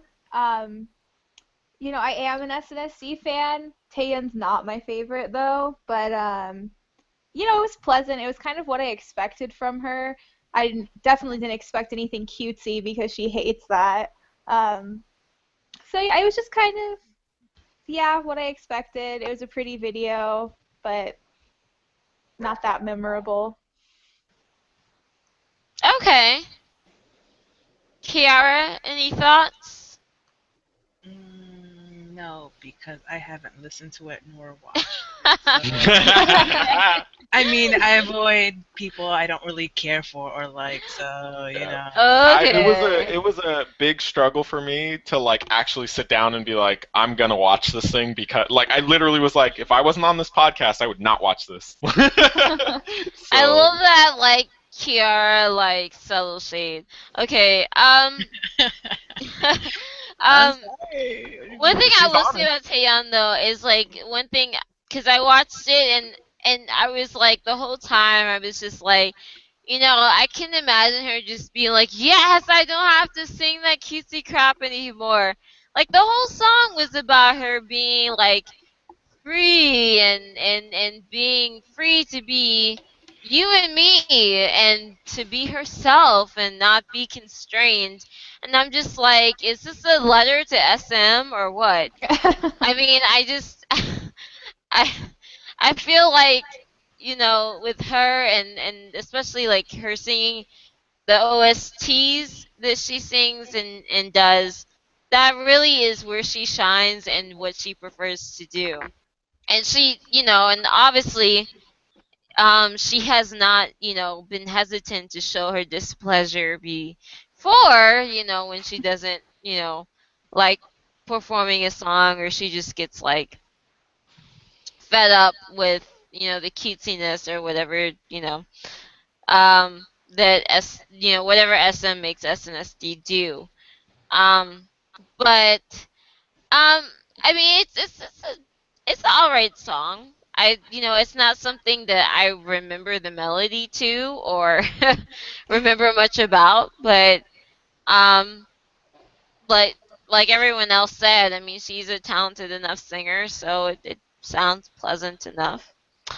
Um, so she'll probably win, probably do fairly well until the next, big artist She's comes already up. won, by the way. She's had her first couple wins, I Oh think, so yeah, no, yeah, I mentioned she's won like two music shows so far, two I or think at three this, or something. yeah, I think Yeah, like she actually had like her fourth or fifth one recently. So yeah, yeah, she's she's killing already it. she's already won. Um, but I mean, her song like's been charting really high since it debuted, so um, that's no surprise. Um, IU is coming back. Has anyone seen her teasers? She's released a teaser called Shower and a teaser called Shoes. I haven't watched it. No, I haven't. I Okay. haven't, but have you seen the news about her dating that came out conveniently right before? Oh Yeah. goodness. Yeah, I was gonna say that's the only news about her that I know, to be honest, is that she's officially dating. Mhm. Which good for I her, don't even for know the why Yeah, that's record. good for why is her. that an issue like that. That It's that not an issue, it's It's news not an though. issue. Yeah, it's like it's just like right. I Yeah, mean, like she's still an she idol. So. she basically just apologized to her fans for not telling them. That's it. Like it wasn't even like she was like, I'm sorry that I'm dating. She was just like, sorry for not telling you. So she I mean, shouldn't I don't think even she have has to to. say I agree. that. Like I that's don't think just she has to, but obviously, K-pop fans are K-pop fans, so yeah. netizens are netizens. That's kind of what you do I when you come mean, the out dating. fact that she was able to survive her other first dating scandal was pretty impressive. So, She Yeah, Whether now it there's hardly wasn't did. it wasn't a dating scandal per se, more just a photo scandal. And the fact And that well, she she called yeah, him but the hardly that made SNS. survived it it. kind of worse because then people just kind of put their own implications on it, Hmm. and um, that made it kind of worse. So the fact that she, came back from that and was just like, mm, just like I like how I use this kind of like whatever about things. Like she's It's not. like she has I a think fans because she's very cute and things like that. But she doesn't play into that, and I I don't I like necessarily agree because when she had that big scandal with Eunhyuk, she pretty much ghosted for a while. So it's not like you kind of make it sound like she was like, I don't care that I had this scandal. She like had to apologize and all kinds of good no, stuff. I'm not saying she didn't have to apologize, but I'm just saying like she she didn't really like. I feel like the Park Bomb is doing more than she is. As Park far Bom also as had a drug hustling scandal. A oh, little okay, different. that's a alright. big You're difference. comparing apples and oranges here. Like she had a scandal of her taking a picture where she was in pajamas next to a person that was shirtless in pajamas. Like, yeah, there's implications there, sure, but it's not hustling drugs that people go to jail for. It's a little different. Yeah. And I think also in the end, Drugs aren't I even like considered illegal in like developed parts of the world. But I anyway, agree, but they are illegal there. We're talking about the country where it happened in. The problem is that this is the problem, right? And I understand people's point, right? Obviously, what she did is not it's not like she was hustling cocaine. I totally agree. I think that the punishment that she's inflicted on herself or that YG has inflicted is way too severe for what she did. Yes, but the issue that people have is that people have done exactly what Park Bom did and served time in jail. And Park Bom is not serving time in jail, even though they have significant evidence to prove that she did it. And she hasn't even come out and said that she didn't do it. So that's the difference, right? You're talking about something that people have been previously put in jail for, and the law still stands that she probably should go to jail for it, and she's not. It makes it look like YG paid off the government to not send her to jail, and that's what has people so hot about it. Like, IU took a picture with a dude where she was sitting kind of in bed, not really with him, and he had his shirt off. That's her scandal. It's very different. It's hard to compare these things. but then again, like Park Bom's not the only person that's brought those kind of drugs into the country. I mean, it's Foreigners bring those drugs into the country all the time. But they don't get caught. And when they do get caught, they go to jail. That's the difference. It's like it's Okay. this is the thing, right? Let's make a comparison here. In America, when you see a celebrity that gets caught with a ton of weed, what happens to them? They get slapped on the wrist and they pay a fine and they continue on with their life. When a guy gets caught with a ton of weed, they go to jail unless they're in a country or unless they're in a state where it's allowed. That's why people have an issue with the way celebrities are treated. It's no different in this scenario. A celebrity has clearly gotten the benefit of being a celebrity and is getting away with something that I personally don't think should be even punished in the first place. But unfortunately, I didn't make this Korean law. Koreans made this law. It's their law.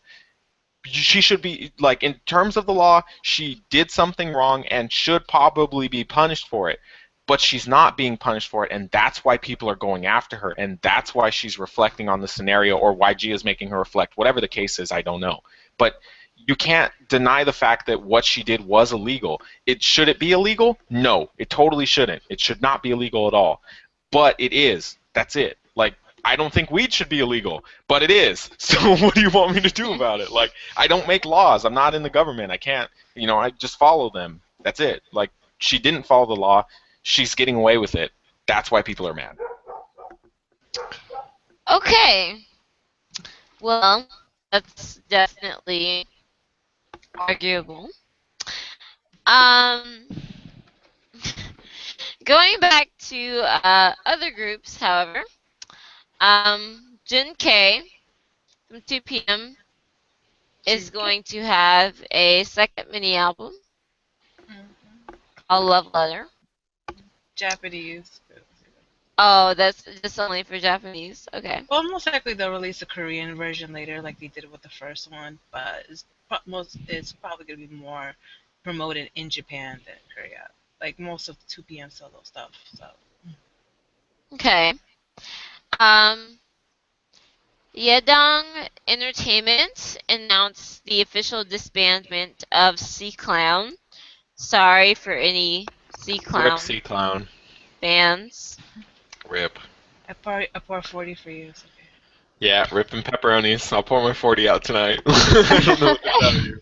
It was coming and we all knew it like a year ago, so sorry. Monster X and 24K both released MVs. Monster X released Hero MV. 24K released So Fly. Zion T is poised to come back with his second album, Comedian. Oh my God, yes. His music video's out. Everybody go watch it right now. 1 million views. Give it to him. If you have, like, legitimately off of my Standbox though, if you have not seen No Makeup and not listened to the song, it is legitimately beautiful. Like, it's so well done and so well recorded. It's very simplistic, which has kind of become Zion T's thing, but it's very, very pretty. And if it's anything to say like what the Comedian album is, it's going to be really pretty R&B stuff, and I'm really excited for it. It's very, very nice. If you like R&B, you will like this song. It's very, very pretty. Okay, we've got our endorsement from Tim, so go check out Zion T's MV and his album. Like I said, it's coming out on the 27th. And I'm gonna get like 12 copies of it. 12. OMG Girls, Oh My Girl, released their MV for Closer, which I thought was actually pretty cool. Yeah, I liked it. Yeah, which has gotten attention because of the choreography. I always like it when girl groups try, to do something with the choreography other than the standard, whatever whatever the hell it is that they do. Which actually, what OMG Girls did is that they did kind of astrological formations, which is interesting. If you look for it, you can find it on Tumblr or Mona.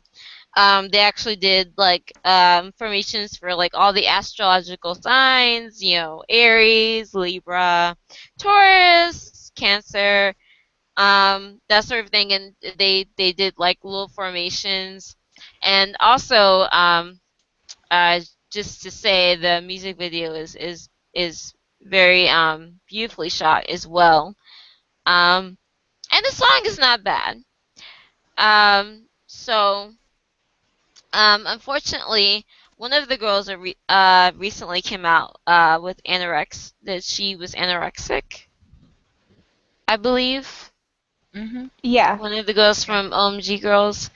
Um, I feel bad that I don't have her, don't know her I think name. it's Jenny is her name, or like Jin E. I don't know all of their names, but I think that's who is the one who came out as anorexic or whatever. I believe that's her So, name.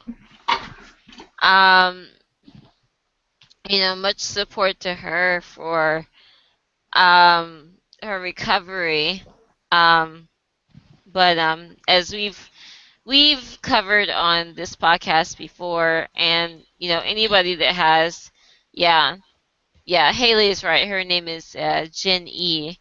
Um, anyone that has at least a rudimentary understanding of the entertainment industry, um, it's a lot of pressure, and they get put on some really ridiculous and harmful diet exercise regimens, and this unfortunately is not a surprising thing, unfortunately. So um but I will say that hopefully Jenny gets better, and I do like their recent I like their choreography in general. I saw their choreography for, what was it, another song that they did, like called Summer Nights or something.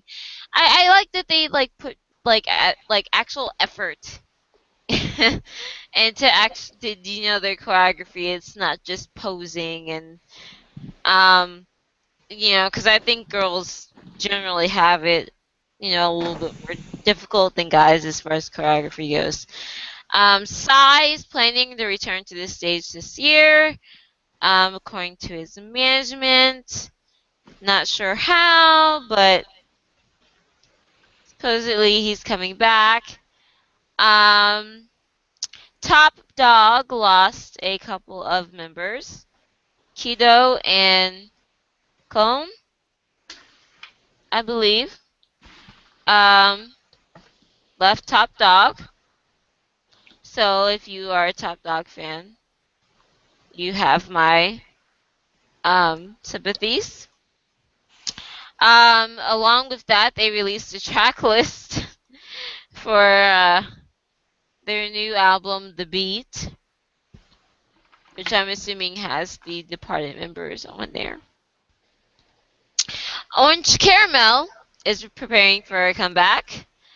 Lizzie has been caught on video looking also very um, slender, um, more than usual. Because it's not like she's a big girl to begin with. But um, it was enough for people to express some concern. So hopefully things are okay with her. But I love orange caramel, so I'm always ready for whatever nonsense they have to bring back. Mhm. Um, Kiara, I may let you talk a little more on this because I haven't really kept up on this for several days. But um, this is the information that I have is that as of October 6th, Mhm. um, DSP announced that excluding Youngji, Mhm. the contracts with Yuri, Sungyoung, and Hara are set to expire at the end of the year, and that there have not been any decisions made as far as who is residing among those three as of yet. Before you say anything, Kiara, I want to say that like my urge to host the show last week was strictly on this topic. So I'm so here for your response to this. Yeah, uh, they pretty much. uh, um, oh gosh, you guys bring this on me. I don't. No, I mean, fans actually knew about this for a while now, even before there was articles about this. They knew that the other three members, besides Young Ji, that their contract was going to end soon, is going to end soon.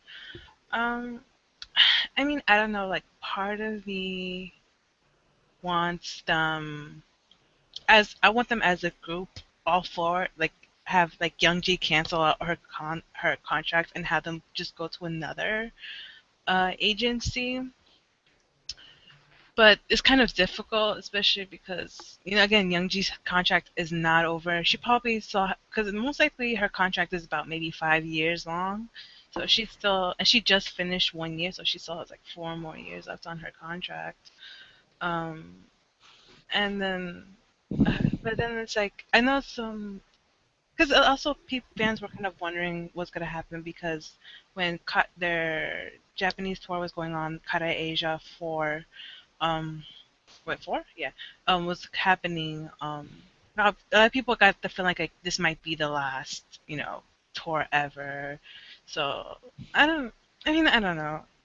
I would be sad if they did disband. The other three members went and did their own thing. Especially what sucks with Youngji because she has only been in the group for a year, and for her to not be part of the group anymore, like after everything she has to endure so far from fans and non-fans of the group, it's just been a lot. I don't know. Why you make me think about this? I don't want to think about this. I'm sorry. I'm sorry. You're our resident Kara fan and expert. So, I mean, I don't um, know. I don't know because from so far with their solo endeavors, Hara. I mean, I liked her solo effort, but again, Hara has gotten so much flack from the Korean public that I don't think she'll ever really properly restore her image in the way it used to be before. Um, and then Kara is a group that has kind of, they have gotten a lot of flack in the past few years.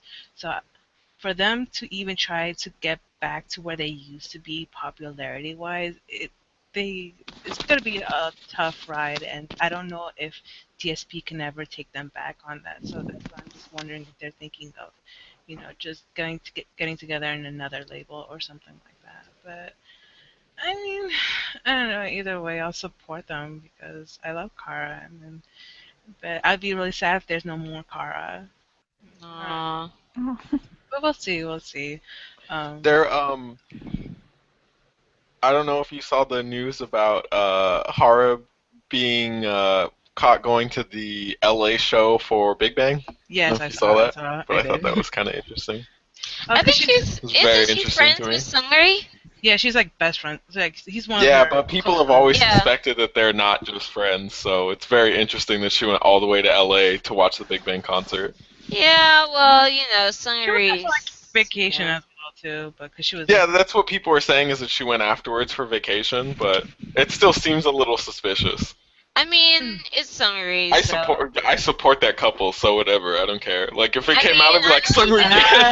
not I don't even know. I like don't the know. couple, like he knows a lot of people. Knows a Well, the lot thing of is though, people. even if they are a couple, I foresee her being like Oh, the you'll never hear about it. yeah. Well, no, I also feel like if anything, she'll be like, I guess, quote unquote, the man of the relationship. Like Oh yeah, she'll be in definitely. charge. Oh I yeah. wouldn't even be surprised if it wasn't even an official relationship. But like me with Sungri, like I feel like he just knows a lot of people. Well, Like just I knows think Big them. Bang in general knows a lot of people, but it like the reason that it even became a hot topic is because they had like people suspecting them before and all this good kind of No, but I stuff. mean like with Sungri too, like with women, like I think he knows a lot of women. Oh, I see what you're implying here. Yeah. I wouldn't be Well, surprised. Yes. listen, all I just care about is that she safe and protected because Lord knows how many. Girl, sow your wild oats. Get out there I'm and beat sure someone. in within that That's all I ask whole for. idol like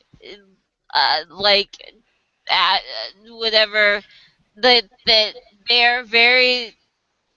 they're very like I just have a feeling like they know like certain people get around more than others. Listen, I have a feeling. June said it himself. The K-pop world is like an animal kingdom. Okay, so you know what? As long as y'all being safe and protected, it's all good. Just do it that way. Okay, that's all I ask. And I just always think of it like high school. Like everybody knows who does what and who has what, and it's like do it's you know your decision. So yeah. Um. Okay.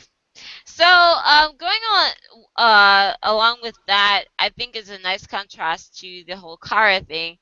I wouldn't normally mention it, but I think it's a good contrast to that as far as um recently Brown Eyed Girls decided, well, three members of Brown Eyed Girls, because Guyan was with a whole other agency from Narsha, Muriel, and Gia, and then Marsha, Nira, and Gia, Muriel and Gia decided to leave the agencies they were with and join Guyan's agency.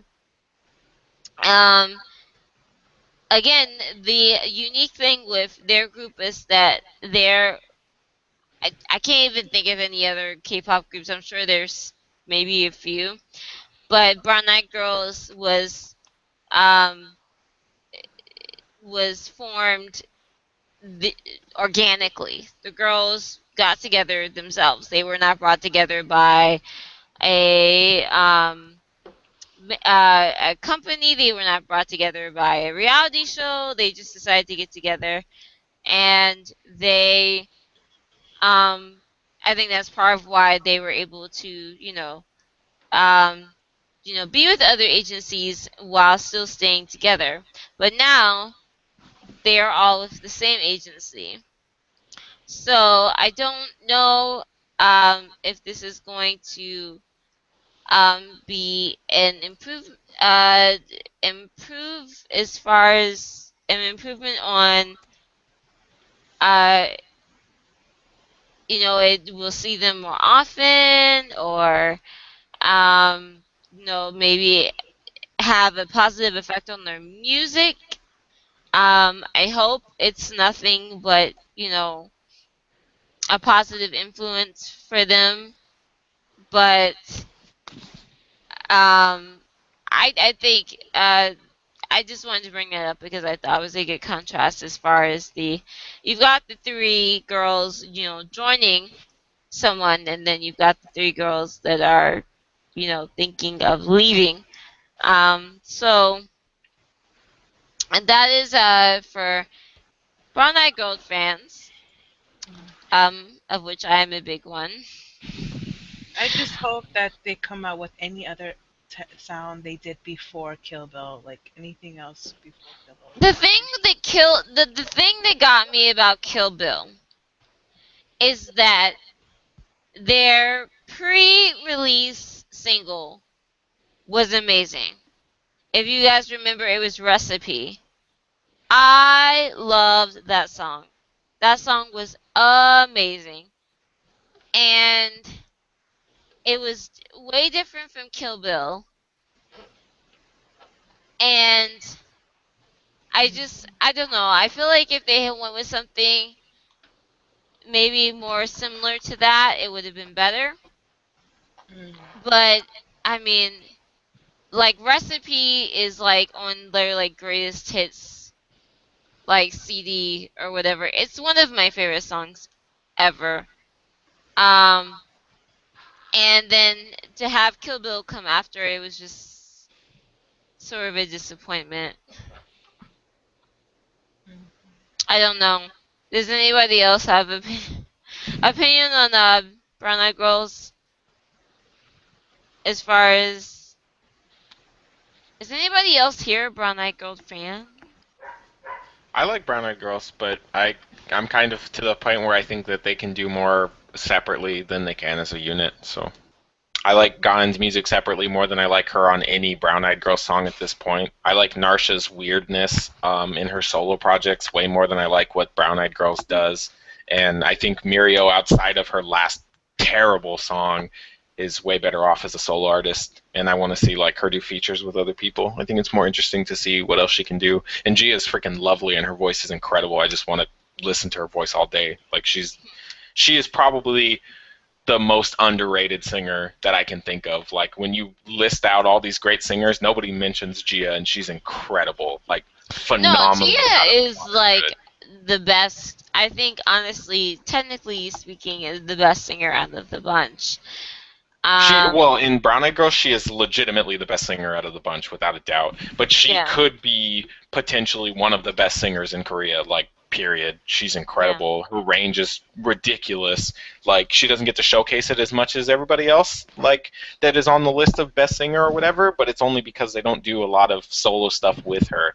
But she's phenomenal. Like her voice is stunning, and that's why I think she's the most underrated because you can put her right up there with the greats like Ailey and Hyorin and all that. Like she can stand her own in that group oh easily. yeah. She needs if we're talking about she needs to be a masked singer. I think a lot of people would be surprised. Um, Only reason I'm mentioning this 2-in-1 roundup is because I learned some new things from um CL is still getting a good amount of Western promotion um for her album whenever that decides to come out. Um, but I did like there's an article on her that said that um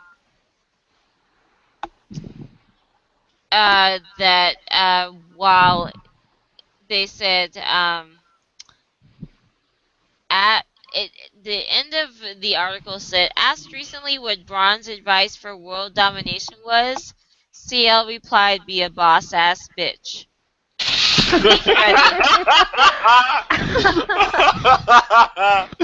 Wow. CL's debut EP will be released this autumn on Mad Decent. So now it's autumn, Oh my whenever, god.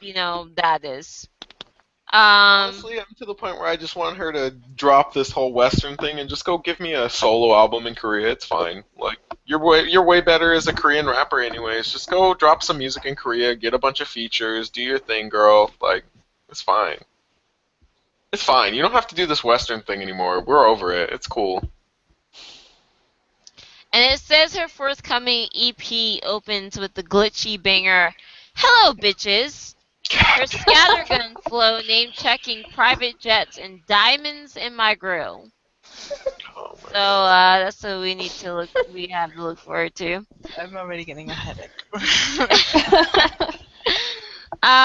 Of I course, had so you such high mentioned hopes for her too. God, she's out of control. Somebody reel her in. Like Jesus Christ. I don't know. Oh, I think you unplugged your microphone and you're excited there. Yeah, you heard it. I don't know.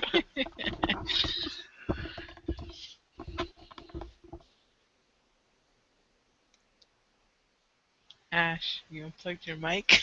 She's probably still talking. She's going at it. um, this always happens to Ash. I don't know. Always mic issues. This is what happens when you talk about CL.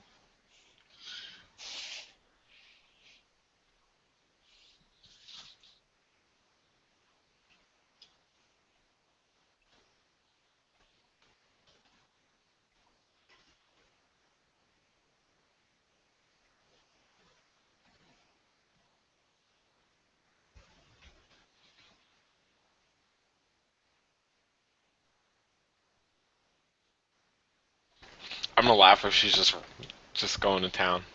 It would be funny. She says, "Oh, I'm gonna keep talking until you can hear me." Still, we still don't hear you.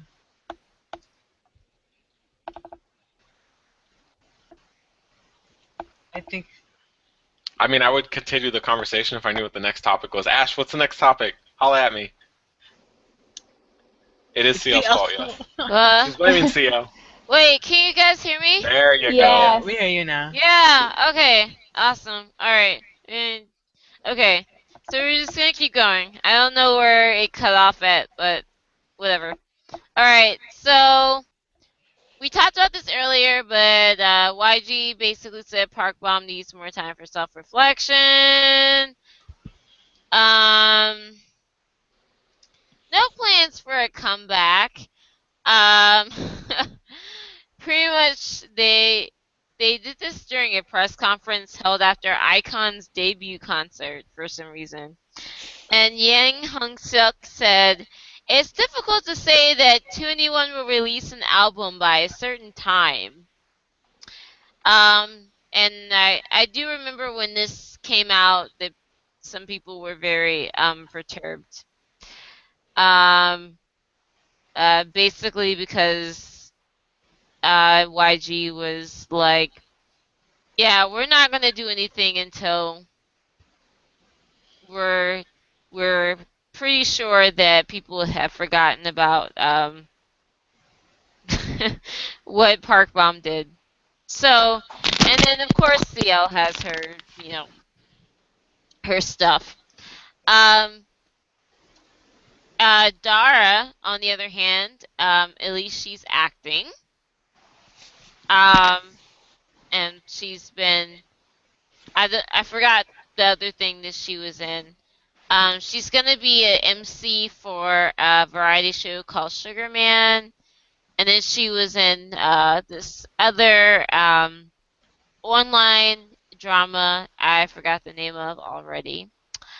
Um, but she was in that, and from what I understand, that was um fairly, well received.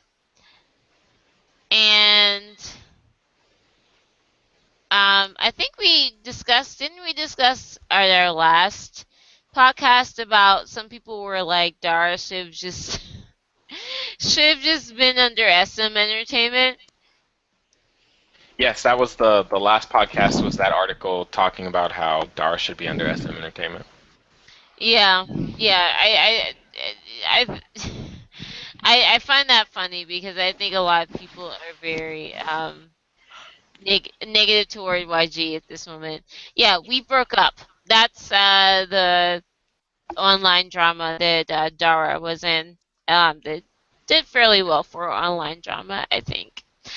And so, basically, 21 fan Blackjacks don't expect anything for a while. Um, Icon has made their debut. They recently had a concert. 30 fans fainted. Um, YG, according to him, Winner and Icon will stay together for at least 10 years. Um, they won 2 trophies 4 days after debut for a song released more than 2 weeks ago. Because they had their pre-release song, and then they had Rhythm Ta, which they got in some trouble for because um, some people felt that Bobby was dissing some idols. Then YG clarified that he has no favoritism between Winner and Icon. He has equal affection between both. And I think that's it for the major Icon stuff. What did you guys think of Icon's big debut? As a someone who likes 17, I'm only slightly bitter about the fact that YG did that pre-release single so he could get right in the deadline for all the rookie awards. I'm only slightly bitter about that. Um, but other than that, I only listened to Rhythm Ta, and I liked it well enough, but I'm tainted by the whole pre-release thing. I'm just a little bitter, so. Yeah, one thing is that some people feel like Icon has already gotten some negative media play as a response to, um, I guess, how YG has promoted them with their debut. I mean, honestly, it came and went for me, and I didn't. I listened to both of their songs, and I was like, they're okay, and that was it. Um, and obviously, they kind of had that whole thing with, whether YG expressed it or not, people kind of felt that he was looking at them to be kind of the next generation's Big Bang sort of thing. Um, which is it's also kind of unfair because I mean they're young yet. I mean they've kind of yet to find their identity, to be honest, I feel like. So, Yeah, but hasn't BI been compared to G-Dragon for like a really long time? Yes. yeah, His yeah, whole no, existence has been, yes. yeah. I mean, like I said, I mean, the whole group, like I said, people have been saying they're the next generation Big Bang, but I think that's hurt them more than helped them in a sense because they haven't had a chance to really figure out who they are. Um, you know, to let them be themselves or whatever, however that manifests itself, eh, before, comparing them to somebody else. Which is why I think they've gotten a lot of negative feedback along with positive feedback. Does anybody else have any thoughts on Icon? Um, I guess I should weigh in as the YG fan, right? I don't. I think this is probably the most underwhelming like debut of any YG artist ever. Um, their pre-debut track is probably the best thing that I've heard yet from them, and it wasn't that great. Rhythm Ta is really boring. Like that song is super basic. It sounds like a reject Big Bang song. It's got even the same line distribution of tons of rappers and none of anybody else, so it works out. Um, and Airplane is pretty boring and basic. It sounds like a reject Winner song, so it's kind of funny that they do it. Um, I do think that people are going to start getting really, really tired of Bi's voice very quickly. I already saw people complaining about it, and he's very grainy and annoying. So I don't know if he's going to work on that or if he's just going to be like, "This is my image." But he already has a bad reputation as it is, and his attitude doesn't give me any reason to believe that he doesn't deserve his bad reputation. So there's that. Um, I think there's a lot of talent in that group. Well, I wouldn't say a lot. I think there is talent in that group. So I don't necessarily want to see them do bad. June or Junho, as people knew him before or whatever. I guess he's going by June now. His voice is really pretty. He's come a long way to like actually improve it as well. Um, I think that the bullying thing has made international fans stand for somebody who probably doesn't deserve all the standing that he's getting, but it is what it is. Um, I don't know. Like this group just didn't hit for me. Like I don't really like Winner either, but I liked Winner way more than I like this set of music. But maybe it's because I think that maybe this is a group Bobby shouldn't be in. I think he's going to take way too much of the limelight. it's weird because the thing that made Big Bang work with such a limelight capture like Top is that there was a huge fan base for GD and YB before they went into it, so it never really felt like an overwhelming amount of Top until he really became an actor and really became like this he's so gorgeous guy. And even then, Right. it And didn't well, mess up like his all the line members distribution came too into much. their own eventually, you Right, know. and it did, like I said, it didn't mess up his line distribution too much. But when you talk about Bobby, like the two people that people talk about right now is Bobby and Bi, and people talk way more Yeah. good about Bobby than they do about Bi. So it's like the shining light is Bobby. You have some people who like Junho's voice a lot. Too many people who think that Jinhwan is just a wannabe YB, which he is, and then you have like Bobby, who people think is getting too much media play, but he's the only positive member of that group. So it's kind of like that's what they're gonna do. They got to push who they got to push. So I don't know. I think that this is going to be the first time that I feel like a rookie YG group has come out that isn't going to deserve the rookie award that they're bound to get because they made the deadline. Um, I so think I don't one know. thing that is hurting them is that, and I mean, I don't know, people that watch them on the making of shows probably don't agree with me, but I feel like there are way too many people in that group. I Um, don't think that's going to hurt them at all. It's just going to I hurt. feel like It's going to that hurt that people feeling like the line distribution is really poor. That's all. But I feel like that, I mean, that will automatically be solved with Icon with less people. I feel like Icon Nah. does not need all of those people in that group. The line. This is the thing, right? The line distribution. If they had 5 people as opposed to how many people they have now, it'd be the same.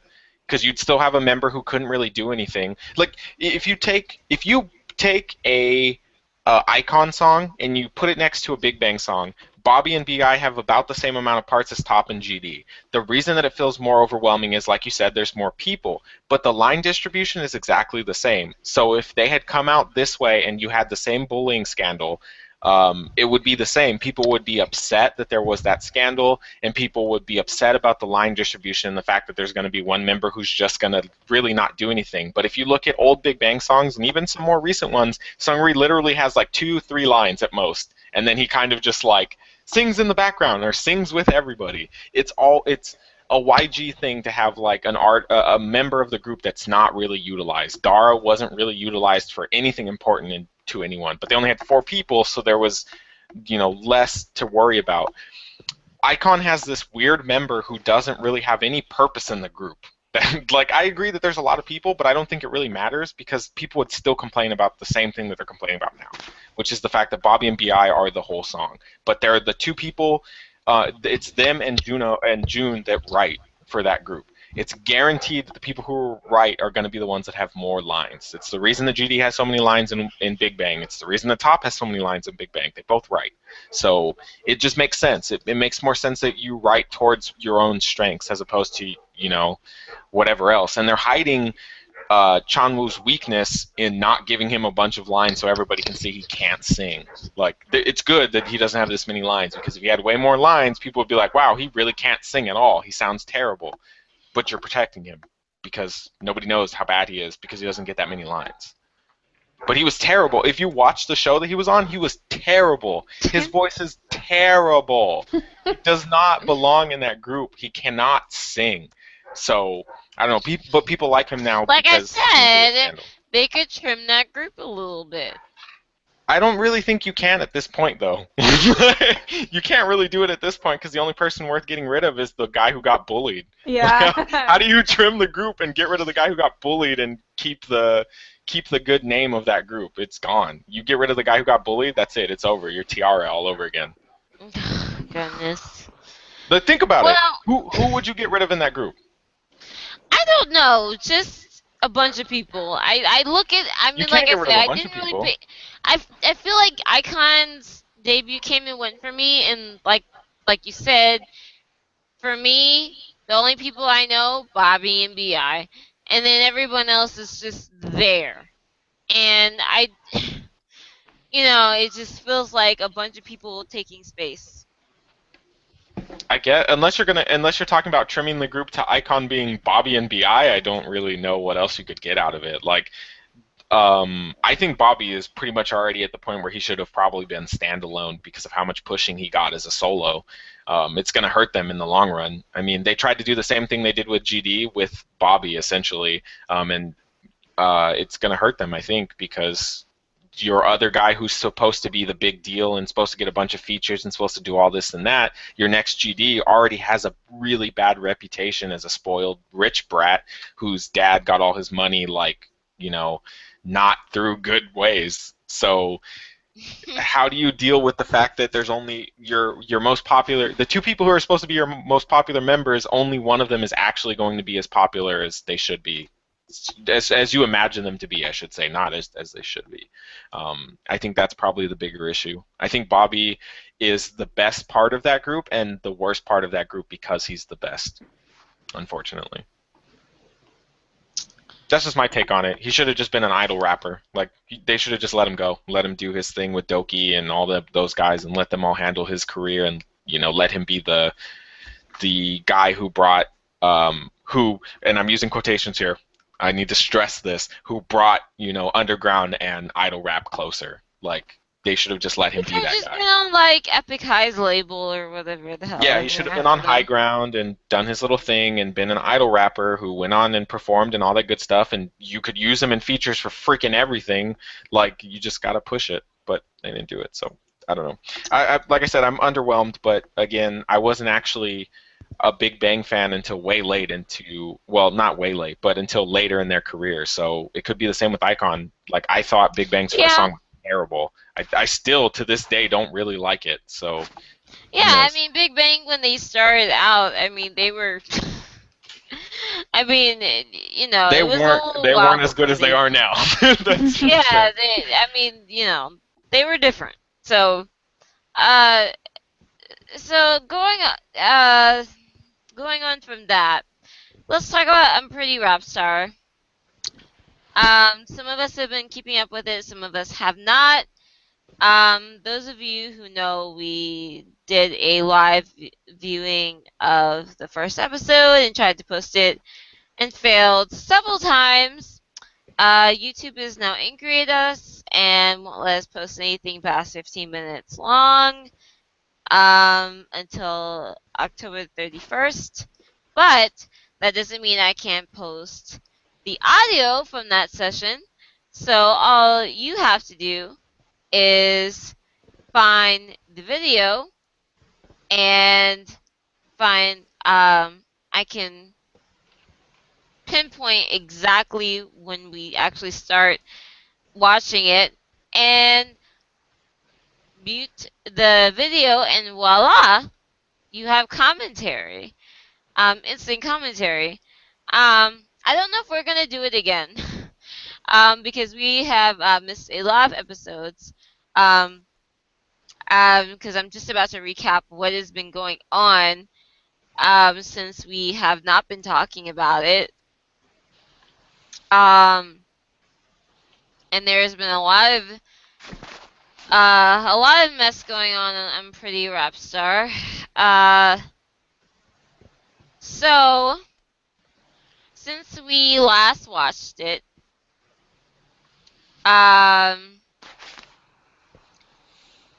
Ashby and Ansumin were eliminated.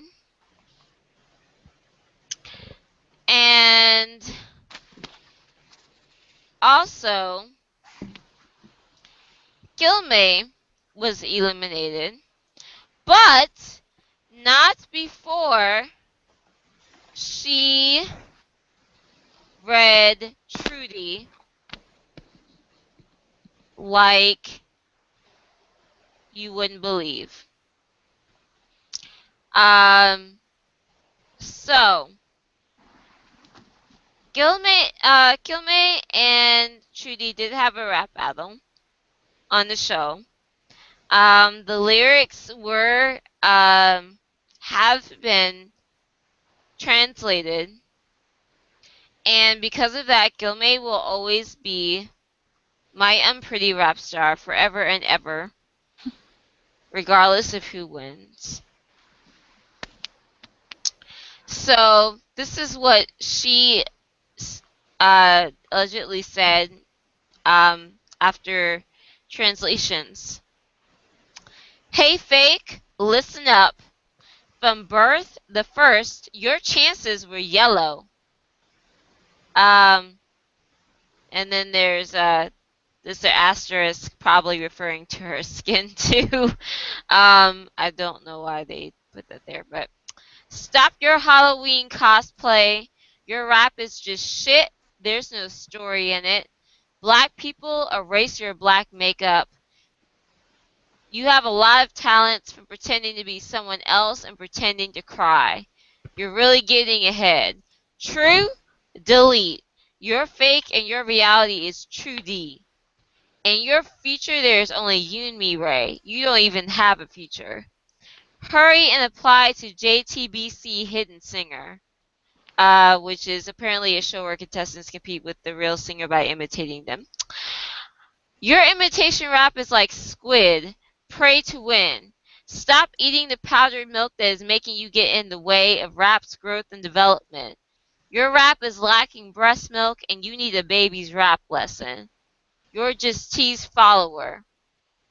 Old school rebirth? Do you even know old school? I don't think you do. NWA, Public Enemy, Run DMC, Jam Master Jay, LL Cool J. Have you heard of them? Grandmaster Flash. Old school classics. You're a little kid putting your name next to Tupac and Biggie, not knowing anything. And then Gilmay forgets her lyrics again. Um, you can't be real. Hey, you're coming at a Gyeongsang-do sister. Gyeongsang-do people are well known for being rough and tough, apparently. Are you Korean American? Go find your identity. Then Trudy said, I'm real. And Gilmay said, fake. So that is what transpired between the both of them. Unfortunately, Gilmay was eliminated. But we all know what the truth is. Oh my god. Um. So unfortunately, Gilmay was eliminated, but she will always live on in my heart. So, has Trudy. anybody else kept up with the show? Like, I'm mostly asking because I want to know if I can actually talk about it since I've seen it. I have not. Okay, well, does anybody? Well, I mean, obviously, we just got the biggest spoilers on the show. I don't care about Basically. spoilers. Well, that's not even the latest episode. That's not even the latest episode. Well, for people who are watching the subs, that is the latest episode because it's not out in subbed yet. The full True. episode is not. So, but I mean, beyond that, like obviously, Kiara hasn't watched the show, right? You haven't seen it. Haley hasn't seen it.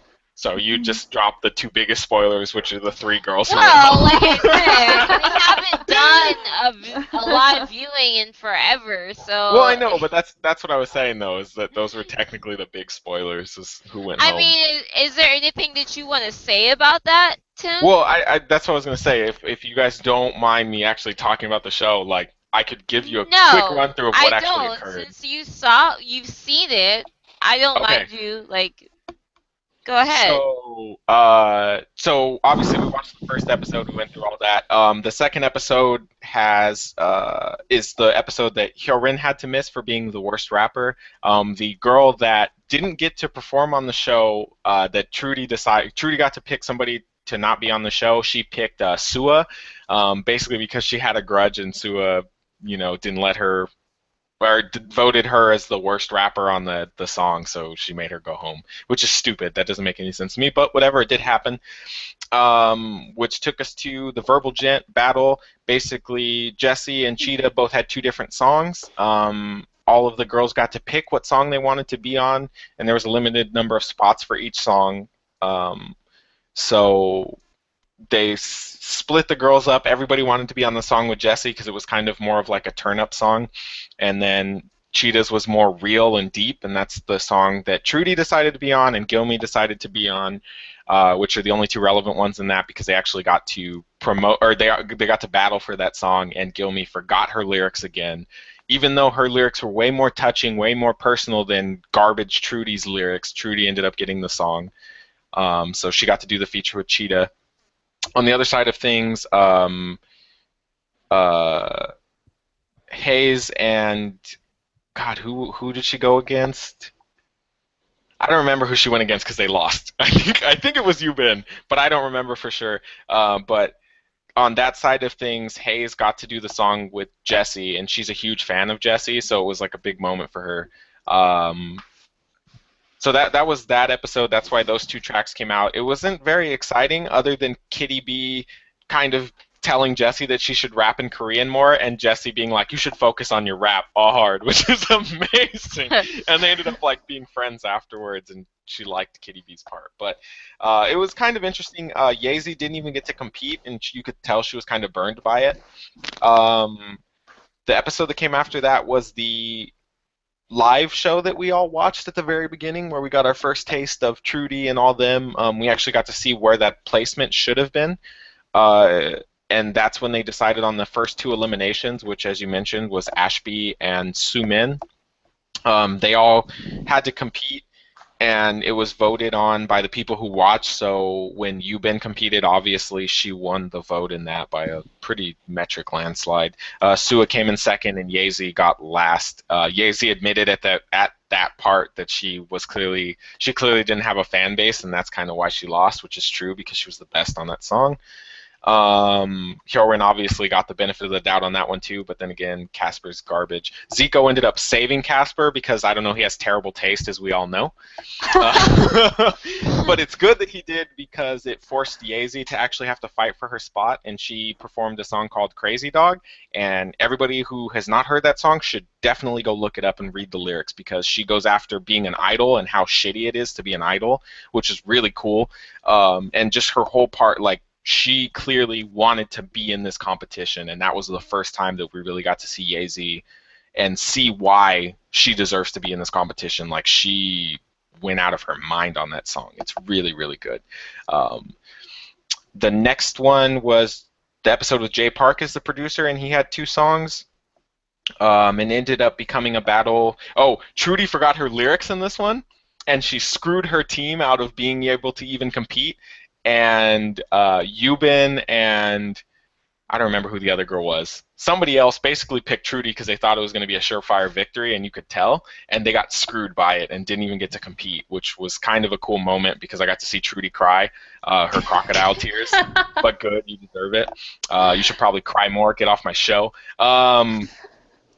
In that one, Yubin battled, or not Yubin, sorry, Hyorin battled Hayes?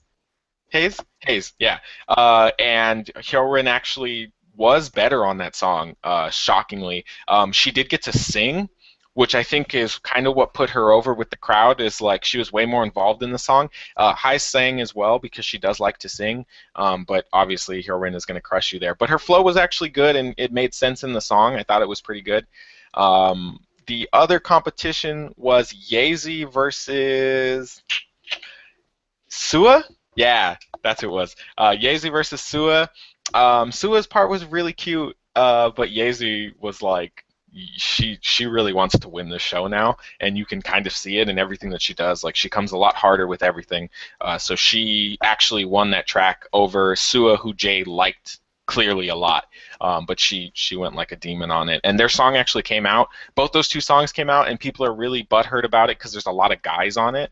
They both have male features as rappers, and they both have Jay on the song. So there's like a pretty strong influence of dudes on it, and people are upset because too many features.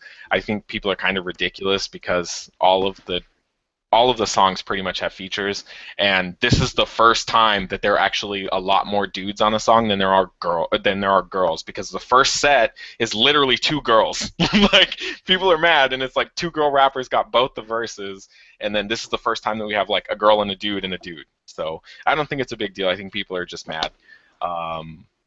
But overall, the show's been pretty lackluster in like the drama. The biggest drama is like Kitty B and Hayes have like a rivalry going on, where Hayes is hunting down Kitty B in like every scenario, trying to beat her. She lost on the live show thing and had to go to the bottom, but was saved. and then on the next episode, the J Park episode, she went after the same song that Kitty B was on, regardless of it fitting her, because she wanted to go against Kitty B, and she beat Kitty B, so cool. But it's like it's weird.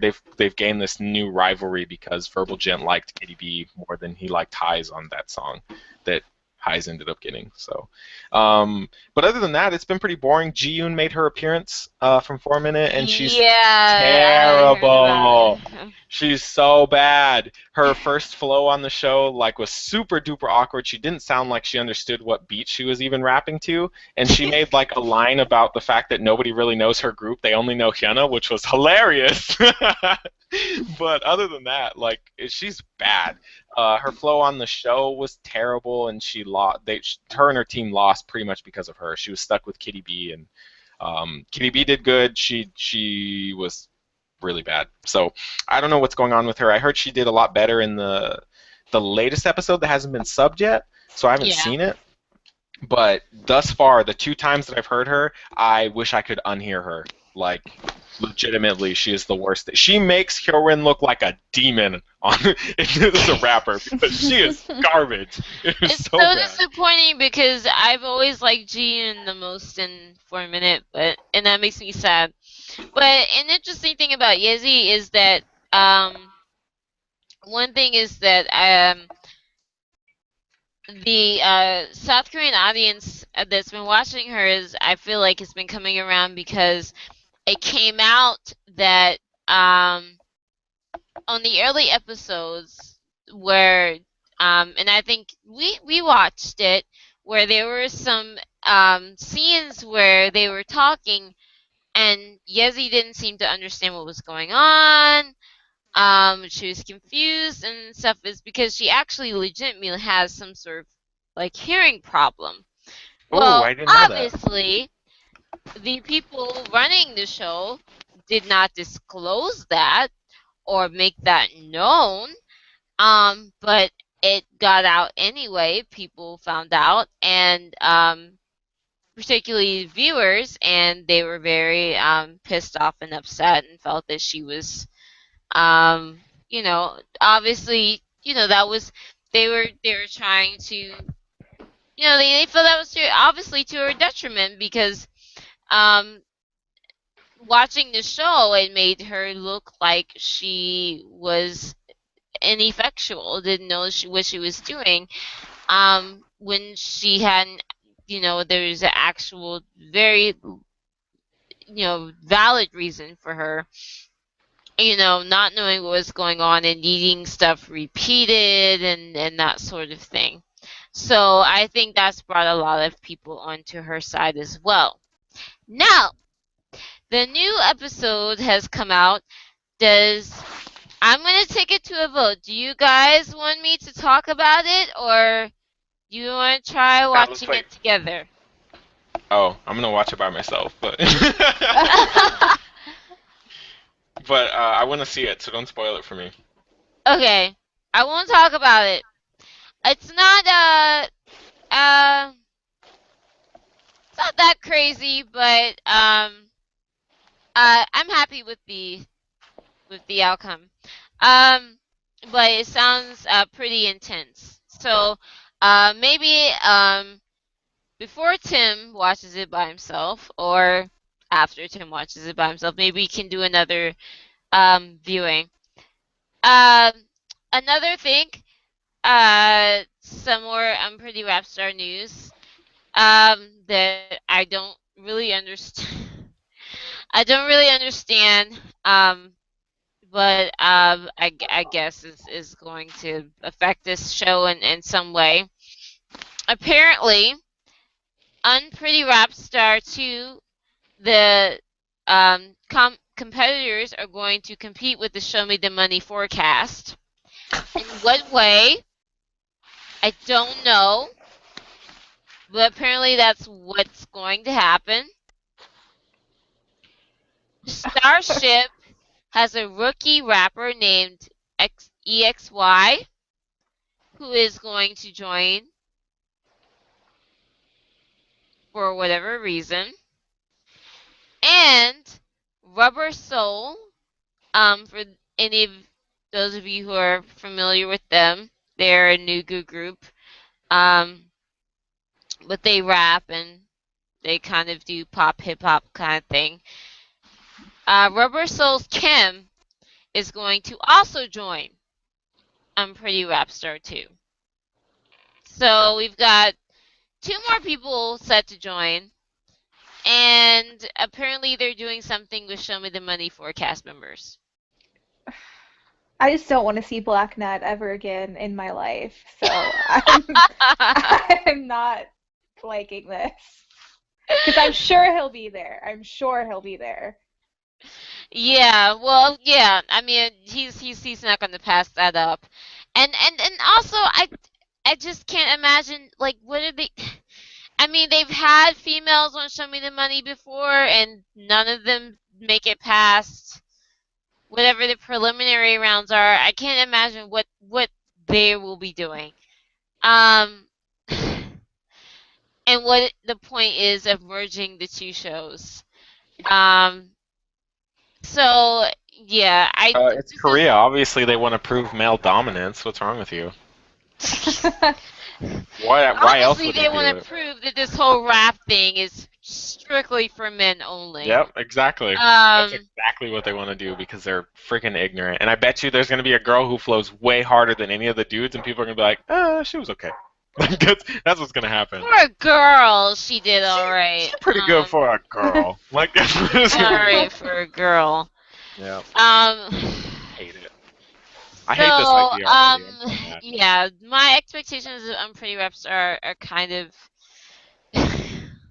Why don't you let in the see gutter right now, but what I would like them to do if they're going to do this, instead of having it be a battle, why don't you bring the same amount of dudes as there are girls on Unpretty Rap Star, and every girl gets a dude feature and they do a song together? That's the best way to bring the two shows together because then it doesn't make it look like a competition. It makes it look like the girls are competing with the help of another person.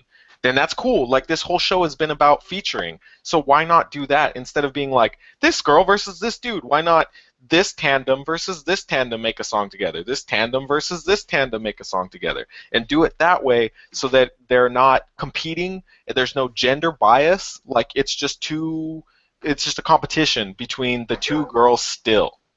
And like maybe you're going to be brought up by the dude, maybe you're going to be pulled down by the dude, who knows, but you can still not feel like you're competing against dudes and it doesn't show any male superiority. That's how I think you well, should. I think that's a good idea. So far I've not seen anything pointing like any information as to what they're exactly going to be doing with the male cast as of yet. So hopefully it'll be something along those lines and not something along what the rest of us are thinking that they will probably do. Um, I just feel so like I'm sick of seeing the all the guys that were on Show Me the Money for. Like I've had enough of them. And I feel like Unpretty Rap Star is just a good opportunity to see people that they don't show on Show Me the Money. Like on Sumin or whatever, her whole storyline on Show Me the Money was that Black Nut had a crush on her. And so I thought it was cool she came on Unpretty Rap Star and she can kind of have something else that defines her. So I'm just sick of all the people who are on Show Me the Money. They don't need to come back. I'm just and sick the of thing Black is Nut. that Ugh, even I hate even Black Nut. before, a lot of people were like not feeling that, not even feeling that season of the show this time That's just around. because So people are being little whiny brats about them being they're being idols on the show. Like it's the same vibe that people got for Unpretty Rap Star 2 and they found out that there are going to be so many idols. Like grow up, whatever. I'm still on that boat of people need to grow up. So what idols were on the show? Who cares? Grow up. it's a They had to reality compete just show. like everybody else, and it's a reality show. How are you going to get people to watch it? Sorry, like the best season of that show in terms of rating and in terms of music and in terms of sales is season 3 with freaking Bobby and Bi. Tough. After that, idols are going to be on that show forever. You want more rappers on that show? You should have bought more of their tracks. How about that? Tough. Grow up. Well, with that said, um, like I mentioned, hopefully, Once the latest episode is subbed, perhaps we can do another viewing. If not, we will discuss it on the show. And I would like to end this podcast because I always like to end with a little bit of Super Junior bashing because it's just it's so much fun. Um, Dang. Kangen was recently on a variety show and was a humongous douche. What else is new? So he was on. I don't even. I It don't was have a the name of the variety show that he it was. was a song for you, I think, because that's It the was show a that he song for does with you. Amber. Yeah. Yeah. Okay, that's probably what it was then. Lovely's was on there, as well as Amber. Kangen was on there, and they had some sort of game that they were supposed to do with Lovely's called the ice cream game. And in response to that, Kangen decides to just like vomit out. You guys, I guess Lovely's showed some sort of enthusiasm, some personality. It was like, yeah, let's do it. And he decided to vomit out, you guys are female idols. You need to lose weight. Um, Directly to the girls. And um, you know, and they're, you know, for them, I have to say, they were very, professional about it, but Kengan was a complete douche nozzle. And then after that, they had another game that they were doing. He was with another idol. I'm sorry. I think it was another member of Super Junior and Amber. And then he says, our team has an advantage because we have three guys. And Amber just sort of like, of course, since she's professional and she's not a douche, she, you know, you know, laughs a little bit. And, um, I, with Kingen, I don't know. I feel like with Haley being, with this new generation of of K-pop fans, I kind of came in as a new generation, after the whole Super Junior thing because most of Super Junior that I know was during their heyday, and I did not watch or listen to K-pop during that time. So now I see Super Junior now and I'm just like, you know, like what the hell? Why don't you guys, get get permanent jobs and stop talking about, you know, younger idols they're trying to make it. Um, Heechul, even Heechul on occasion can go too far, I feel like. Um, Shindong, I'm not even going to like discuss. I don't know much about Kangen, but yeah, I mean, The only safe one is I just wanted to Donghae. mention that because he was a complete asshole, and he should very rightly,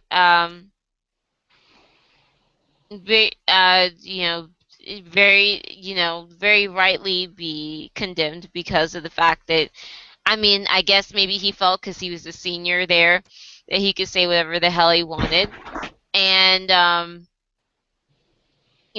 I'm just disappointed somebody didn't, you know, kick him in the crotch. All I'm gonna Preferably say Amber. All I'm going to say on this is for a dude who has a DUI scandal that forced him to go to the military early, he should probably keep his fucking mouth shut. Like, legitimately, you have no business saying anything. You should have been on your best behavior because everybody's gonna come for you. Like Lovely's is a bunch of skinny girls as it is, so to even tell them to lose weight, especially when you gain so much weight, you fat ass, like how dare you? How dare you even have the balls to say some shit like that? Like, again, I hate this garbage because you see so much of it, and like I'm not saying that it's an SM exclusive at all. It's a lot of dudes, especially dudes in K-pop, especially seniors. Like they just feel like they can say all of this hot garbage, like their opinion matters to anybody, and if it doesn't, like this is garbage. This stuff is what makes me furious and makes me want to just dip out because I know that there's tons of people that I like that are this problematic and they just haven't been caught yet, and it worries me because I know there's going to be a day where somebody I really like is going to say some off the wall garbage, and I'm just going to be like, that's it, I'm done. I can't do it because I can't deal with this logic. Like, as if these girls aren't skinny enough. They try to have a personality, they try to come on a show and like be somebody, and you're a senior. This is your moment to like highlight these people, to bring them up, to bring other artists together and make them popular. Like Lovely's needs more attention. Obviously they're not doing bad, but they could always use more attention. They're rookies, and instead of giving them attention, you call them fat. And then you have Amber, who has always dealt with this whole, like, she's a tomboy and all that stuff, but she's a girl. She's clearly a woman. Like, she has never made it a point to just be like, oh, I want everybody to call me Oppa and I want to be a guy. Like, that's not the person that she's become. She just has a tomboy image and she's comfortable in it or whatever, and that's her. So to sit there and be like, oh, you're a guy, like, it's good that Gong Chan was there, I believe is that guy's name, that was standing next to her and was like, come on now, like she's clearly a woman. Like it's good that he was there and that she handled it like a pro and just laughed it off. But like that's rude, and she's on your label. She is somebody that you should be close to or at least know about. Like to say something like that, I Have get that some you guys are respect comfortable, but for her, my Jesus. God. Yeah, exactly. Like what the hell is wrong with you? Like I don't know. This dude needs to run off to the military again. I just wish they would take I all of Super Junior and put them in the I military feel and say like goodbye. it's a super. Well, it's getting to I that just point. it I made want me them to stay leave, there. but I Is what feel I'm like it's a saying. Super Junior problem. I will I say agree. that, coming into K-pop, the thing that I knew was that Super Junior was just full of douches. That's, that's kind of like what This is got hammered into my head. I think there's an inherent problem not in SM but in Super Junior and their effect on SM as a whole because uh, you have SM, right? They are the seniors to EXO without a doubt, clearly, and EXO has a bunch of problematic people too. And I don't think it's necessarily that they all get together and we're like, yeah, let's just get all these problematic people. I think that there may have been problematic behavior and nobody in that label checked them for it because it's an anomaly to me. Like, there's no other label that has a long-standing chain of dudes all being the same terrible douchebags. It's like, if you go down the list, you have Block B. They're douchebags. Nobody else on that label was a douchebag at the time. Like when they were back on Brand New Stardom, nobody else was that kind of douchebag. We didn't have any other incidents. It was just Block B and their douchebaggery, and that was it. You have like all of the other groups that have had suspect scandals and stuff, and it's not like it's a chain of people. It's just this group did it. Nobody else on that label has necessarily done anything to that extent. And then you have Super Junior, who has literally everybody has said something suspect with the exception of Donghae. And then the immediate group that comes out as their juniors, not immediate, but like the group that's big, close to their kind of concept is EXO, and they have a bunch of douchebags too. And it's just and I don't necessarily think it's like they all got together, like I said, and wanted to get all the douchebags together. I think it's just this idea where if you don't check behavior at the door, then it doesn't become a problem. And if you don't think it's a problem, then you'll never stop. And that's what I think the issue is that they never came to the impression that it's a problem, and they never had seniors in Super Junior that would be like, hey, dude, you being a colorist asshole, you're being a colorist asshole, knock it off. Like, it's rude, and people are going to think you're being racist. But they never had that. They never had that person there to check them. So it's just trickled down, and, like, we have some suspect behavior in EXO, kind of gay bashing or implying that they would never do this kind of thing and that certain things are for girls. Like, and that's all trickled down from like stuff that Super Junior's also said. And it just feels like if these two groups are close, which they probably are, they're on SM. SM groups have proven to be pretty close in the past. Like, how would you not expect this kind of behavior? Is the kind of feeling I get. You're not necessarily made by the company that you keep, but the company you keep does have an impact on you. And I And think this is a especially if good it's showing like, of that. I mean, I can't say because obviously we don't work there, but I mean, you know, if it's company culture can also, I mean, Yeah, have a big thing. I don't know. I can't say what we can only guess what SM's company culture is based on what their what product what they've produced. But I mean, you know, if they encourage this kind of behavior or they don't say anything about it, then you know, I mean that obviously would be a big reason. Haley, Mm, are you currently in South Korea or no, no, somebody told me they were in South Korea, or were you not the one? it was not me. Okay, I'm sorry. I'm It's sorry. I'm still okay. getting things straight. Okay. So you're solidly in Arizona. Gotcha. Solidly, my So, feet in the solid. my feet in the sand in the desert. No, I spent a couple weeks in Arizona and I really enjoyed it. It was very I liked the sand because it was different from okay, I know I said the I know I said the Kangen thing was the last thing, but I want here we go, adding topics at the end. one more thing I want to mention because it's kind of not K-pop related, more Korean culture related, and I personally saw it. Is The Martian? If you guys know, is a new movie that came out with Matt Damon this past couple weekends ago. It's doing really well at the box office based on the book. Um, I went and saw it for my birthday. It's a pretty good movie.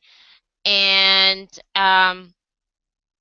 basically, there's a couple of small controversies that came across from the adaptation of the book to the movie. First controversy was one of the characters, the prominent characters in the book. Um, Last name is Kapoor. Uh, Clearly an Indian man in the book. It's played by a black British actor in the movie. Um, Also, um, more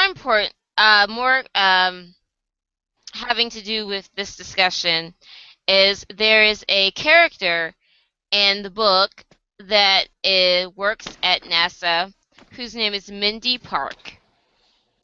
And I think I've not really read the book, but from what I understand, is made fairly clear that she's Asian. Most likely Korean, as her last name is Park.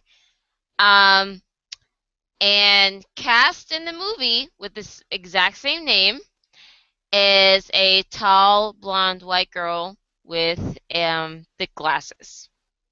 So, there's a bit of discussion about this online, and I was a little interested when this made its way on Netizen Buzz because I was interested to see what people were saying about it, or what South Korean people would say, if anything, about it.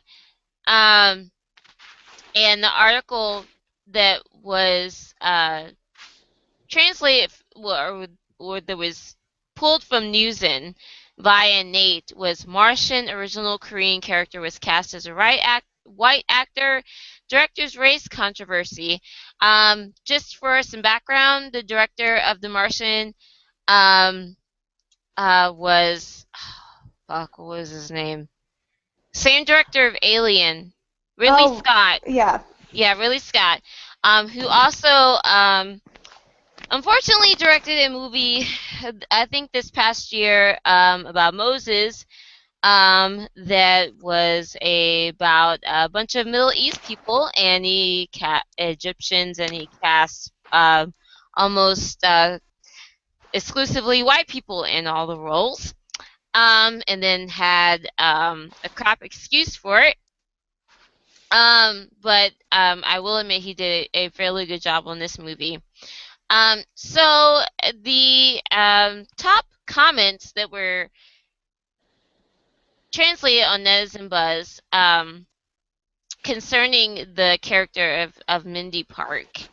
Um, Maybe the character didn't feel the need to, the director, I'm sorry, didn't feel the need to specifically cast an Asian actor, but it does put him in comparison to the Maze Runner director, which I've never seen the Maze Runner or read it. I do know that there's an Asian guy in the movies.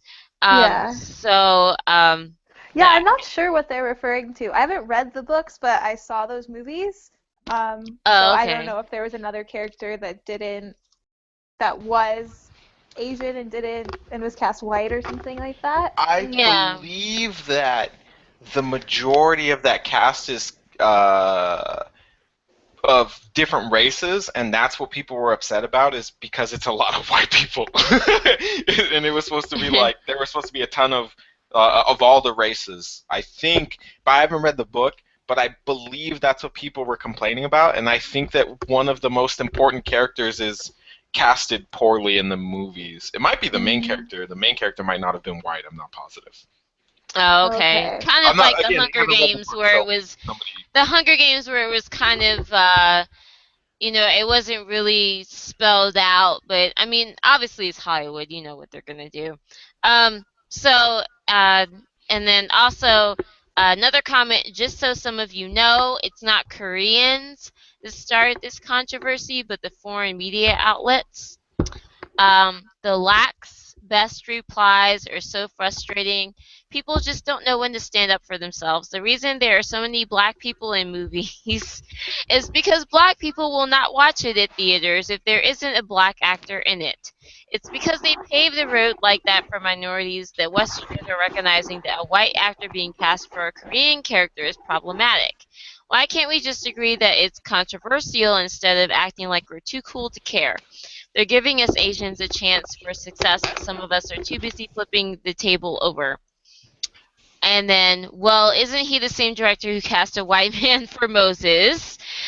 And Oh my the reasons god. there is a chance the director is racist is because the original story had a clear premise where the author believed the future of NASA would have more women working in it alongside various ethnicities. The original author also specifically stated the characters were Korean and Indian. This is not the first time this director has been in race controversies. Um, the director has to be lying that it's hard to cast an Indian actor, which is very true. He is lying. I was actually really looking forward to this movie. Turns me off from it now. The problem isn't that he didn't stick to the original characters, but because the director is clearly a white supremacist. He's not obligated to stick to the original characters, but you can't help but be suspicious considering this isn't his first race controversy. It is a bit unfortunate. Would have enjoyed the movie more if he had cast a Korean actor. I think Koreans are more relaxed when it comes to race issues because we're not a multiracial country. Americans, on the other hand, face race issues every single day in their lives and realize what a big problem it is. Of course, Koreans wouldn't be able to tell the difference since we've never experienced it. I can see this being a problem in American society. So I just wanted to bring that up because I thought it was interesting. I knew of the issue before I saw the movie, and then when I saw that it was covered on Nez and Buzz, I was like, because I did want to know what some, you know, South Koreans were saying, if, anything. Since it is a foreign movie, and, they made, I could understand them not really having much, if anything, to say about it since, they may not feel like, well, it's not an issue for them to be really involved in because it's a the all the characters are American and they may not see it as a big deal, but I did find some of the comments to be pretty insightful. So um, yeah, there's that. The thing with me is seeing as I did see the movie, the character of Mindy Park, um, she's she's got some notable scenes, but she's also not really much more than a supporting character. So I think a, a lot of the outrage also comes from the fact that it wouldn't have changed or affected anything for them to have cast a Korean woman or an Asian woman in that role at all.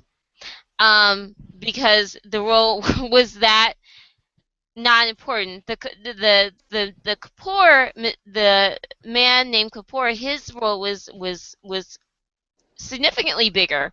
But Mindy Park, I think the big thing is in the movie and I don't think this is spoiling anything because you can figure this out from the trailers. Is she's the first person that realizes that Matt Damon's character is still on Mars, and so that's kind of her big moment. And then after that, you kind of see her in bits and pieces throughout the movie. And like I said, it would not have affected, changed. It wouldn't have been anything for them to just say, okay, they wrote this character as an Asian woman, as a Korean woman, let's cast a Korean woman. Like I think that's what most people's frustration is that it it wouldn't have been any issue at all. There's for them to do that. Um, but um, that's a little bit beyond the scope of what we typically talk about. But I just wanted to mention that because those kind of issues do strike me, and I find them interesting. And um, like I I think said, this I one's a I little just like ridiculous. With Ridley Scott. I don't know if it's just him. Well, I know it's not just him. It's a whole thing with This one's Hollywood, but ridiculous though. Like I don't know. I can't get on board with like the backlash that's coming from this. Like because he already miscasted a important character who's more important. Like yeah, so an Asian got well, played no, by a white I'm girl. not. Yeah, Oh, well, I'm not saying that that's not an issue either. And and for me, that's even more. For me, I'm personally conflicted because I think it's Chiwetel Elfingor. I can't say his name correctly, but he's the other British black actor that is not Idris Elba. That plays it was not Idris Elba. the man named Kapoor, and King it's Idris. like it's I was like I'm glad to see him there, but at the same time it's like, dude. And then they kind of waved it off in the movie as I think they tried to explain it as, oh, well, his mother was Hindu or something like that. It was like the weakest explanation ever. Um, but Well, here's the thing, right? This yeah. is my thing. I I think that especially when it comes to movie roles, people are getting a little too sensitive about certain types of roles, right? In this case, like yes, a an Indian was played by a black person, but in the grand scheme of things, at least it wasn't a white guy. Like I think we kind of got to take the loss here and just be like, yeah, it sucks that they didn't cast this properly as the book had written it, but at the same time, it's not an exact replica of the book. That is something you have to take into account. It's not historic. Like to me, movies that are based on like history and you mess up the race or the gender, like unless it's one way or the other, right? But if you mess up like the race in a historic movie, like a movie about Moses, you need to go. You need to pack everything up and you need to go. If you take a movie about Egyptians and you make them all white and the only black people are playing slaves, what the hell is wrong with you? Like you're crazy. You're out of your mind. But when it comes to like a movie that's about a book, which a lot of books have a lot of interpretation, yes. Should there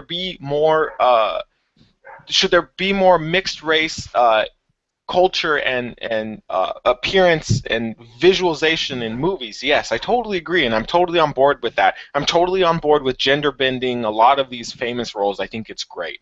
I'm totally on board with um, you know, black people and Asian people and all of that taking way more roles away from the white dominated industry of Hollywood.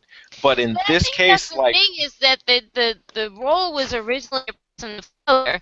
So we're looking at roles that were not even originally, you know, assumed to be white people. They were originally right, people and of color, I get that. especially Mindy Park. I get And and it I get what wasn't you're saying.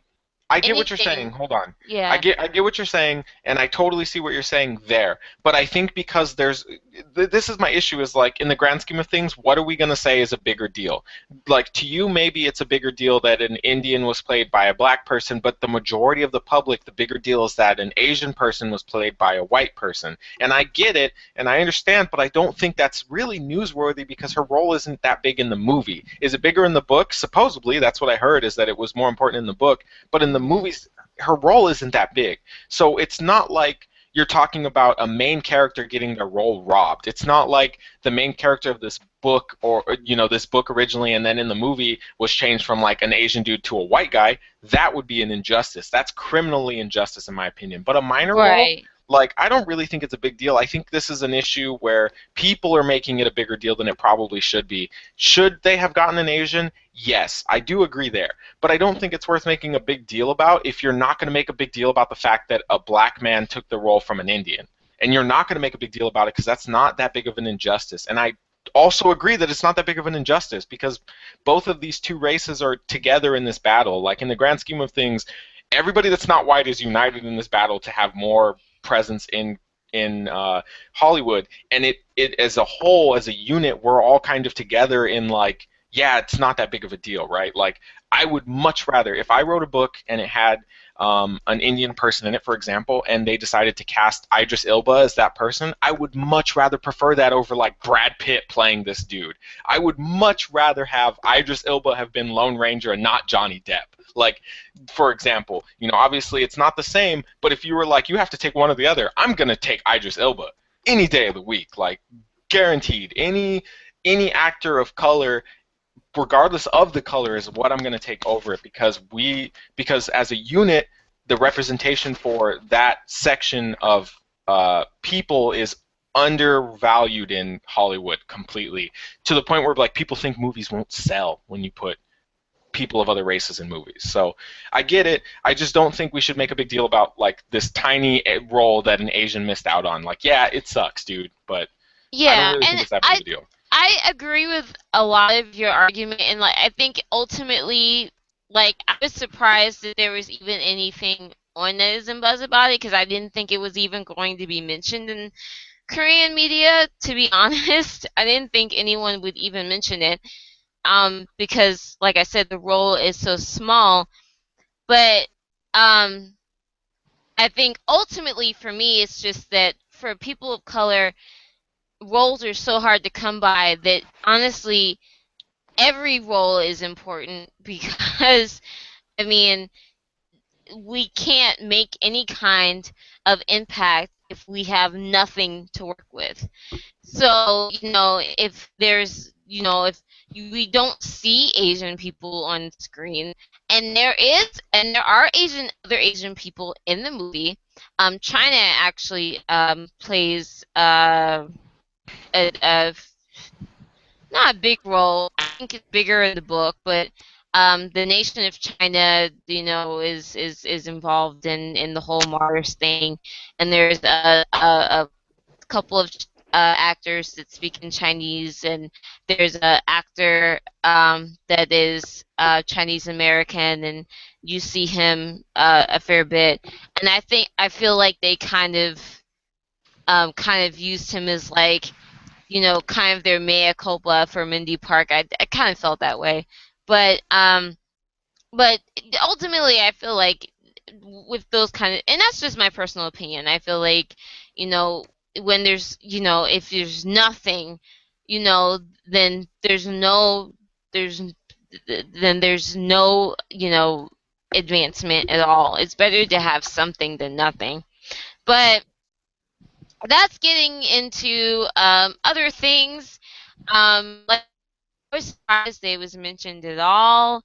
um, and I think in general, South Koreans probably didn't really care much about it.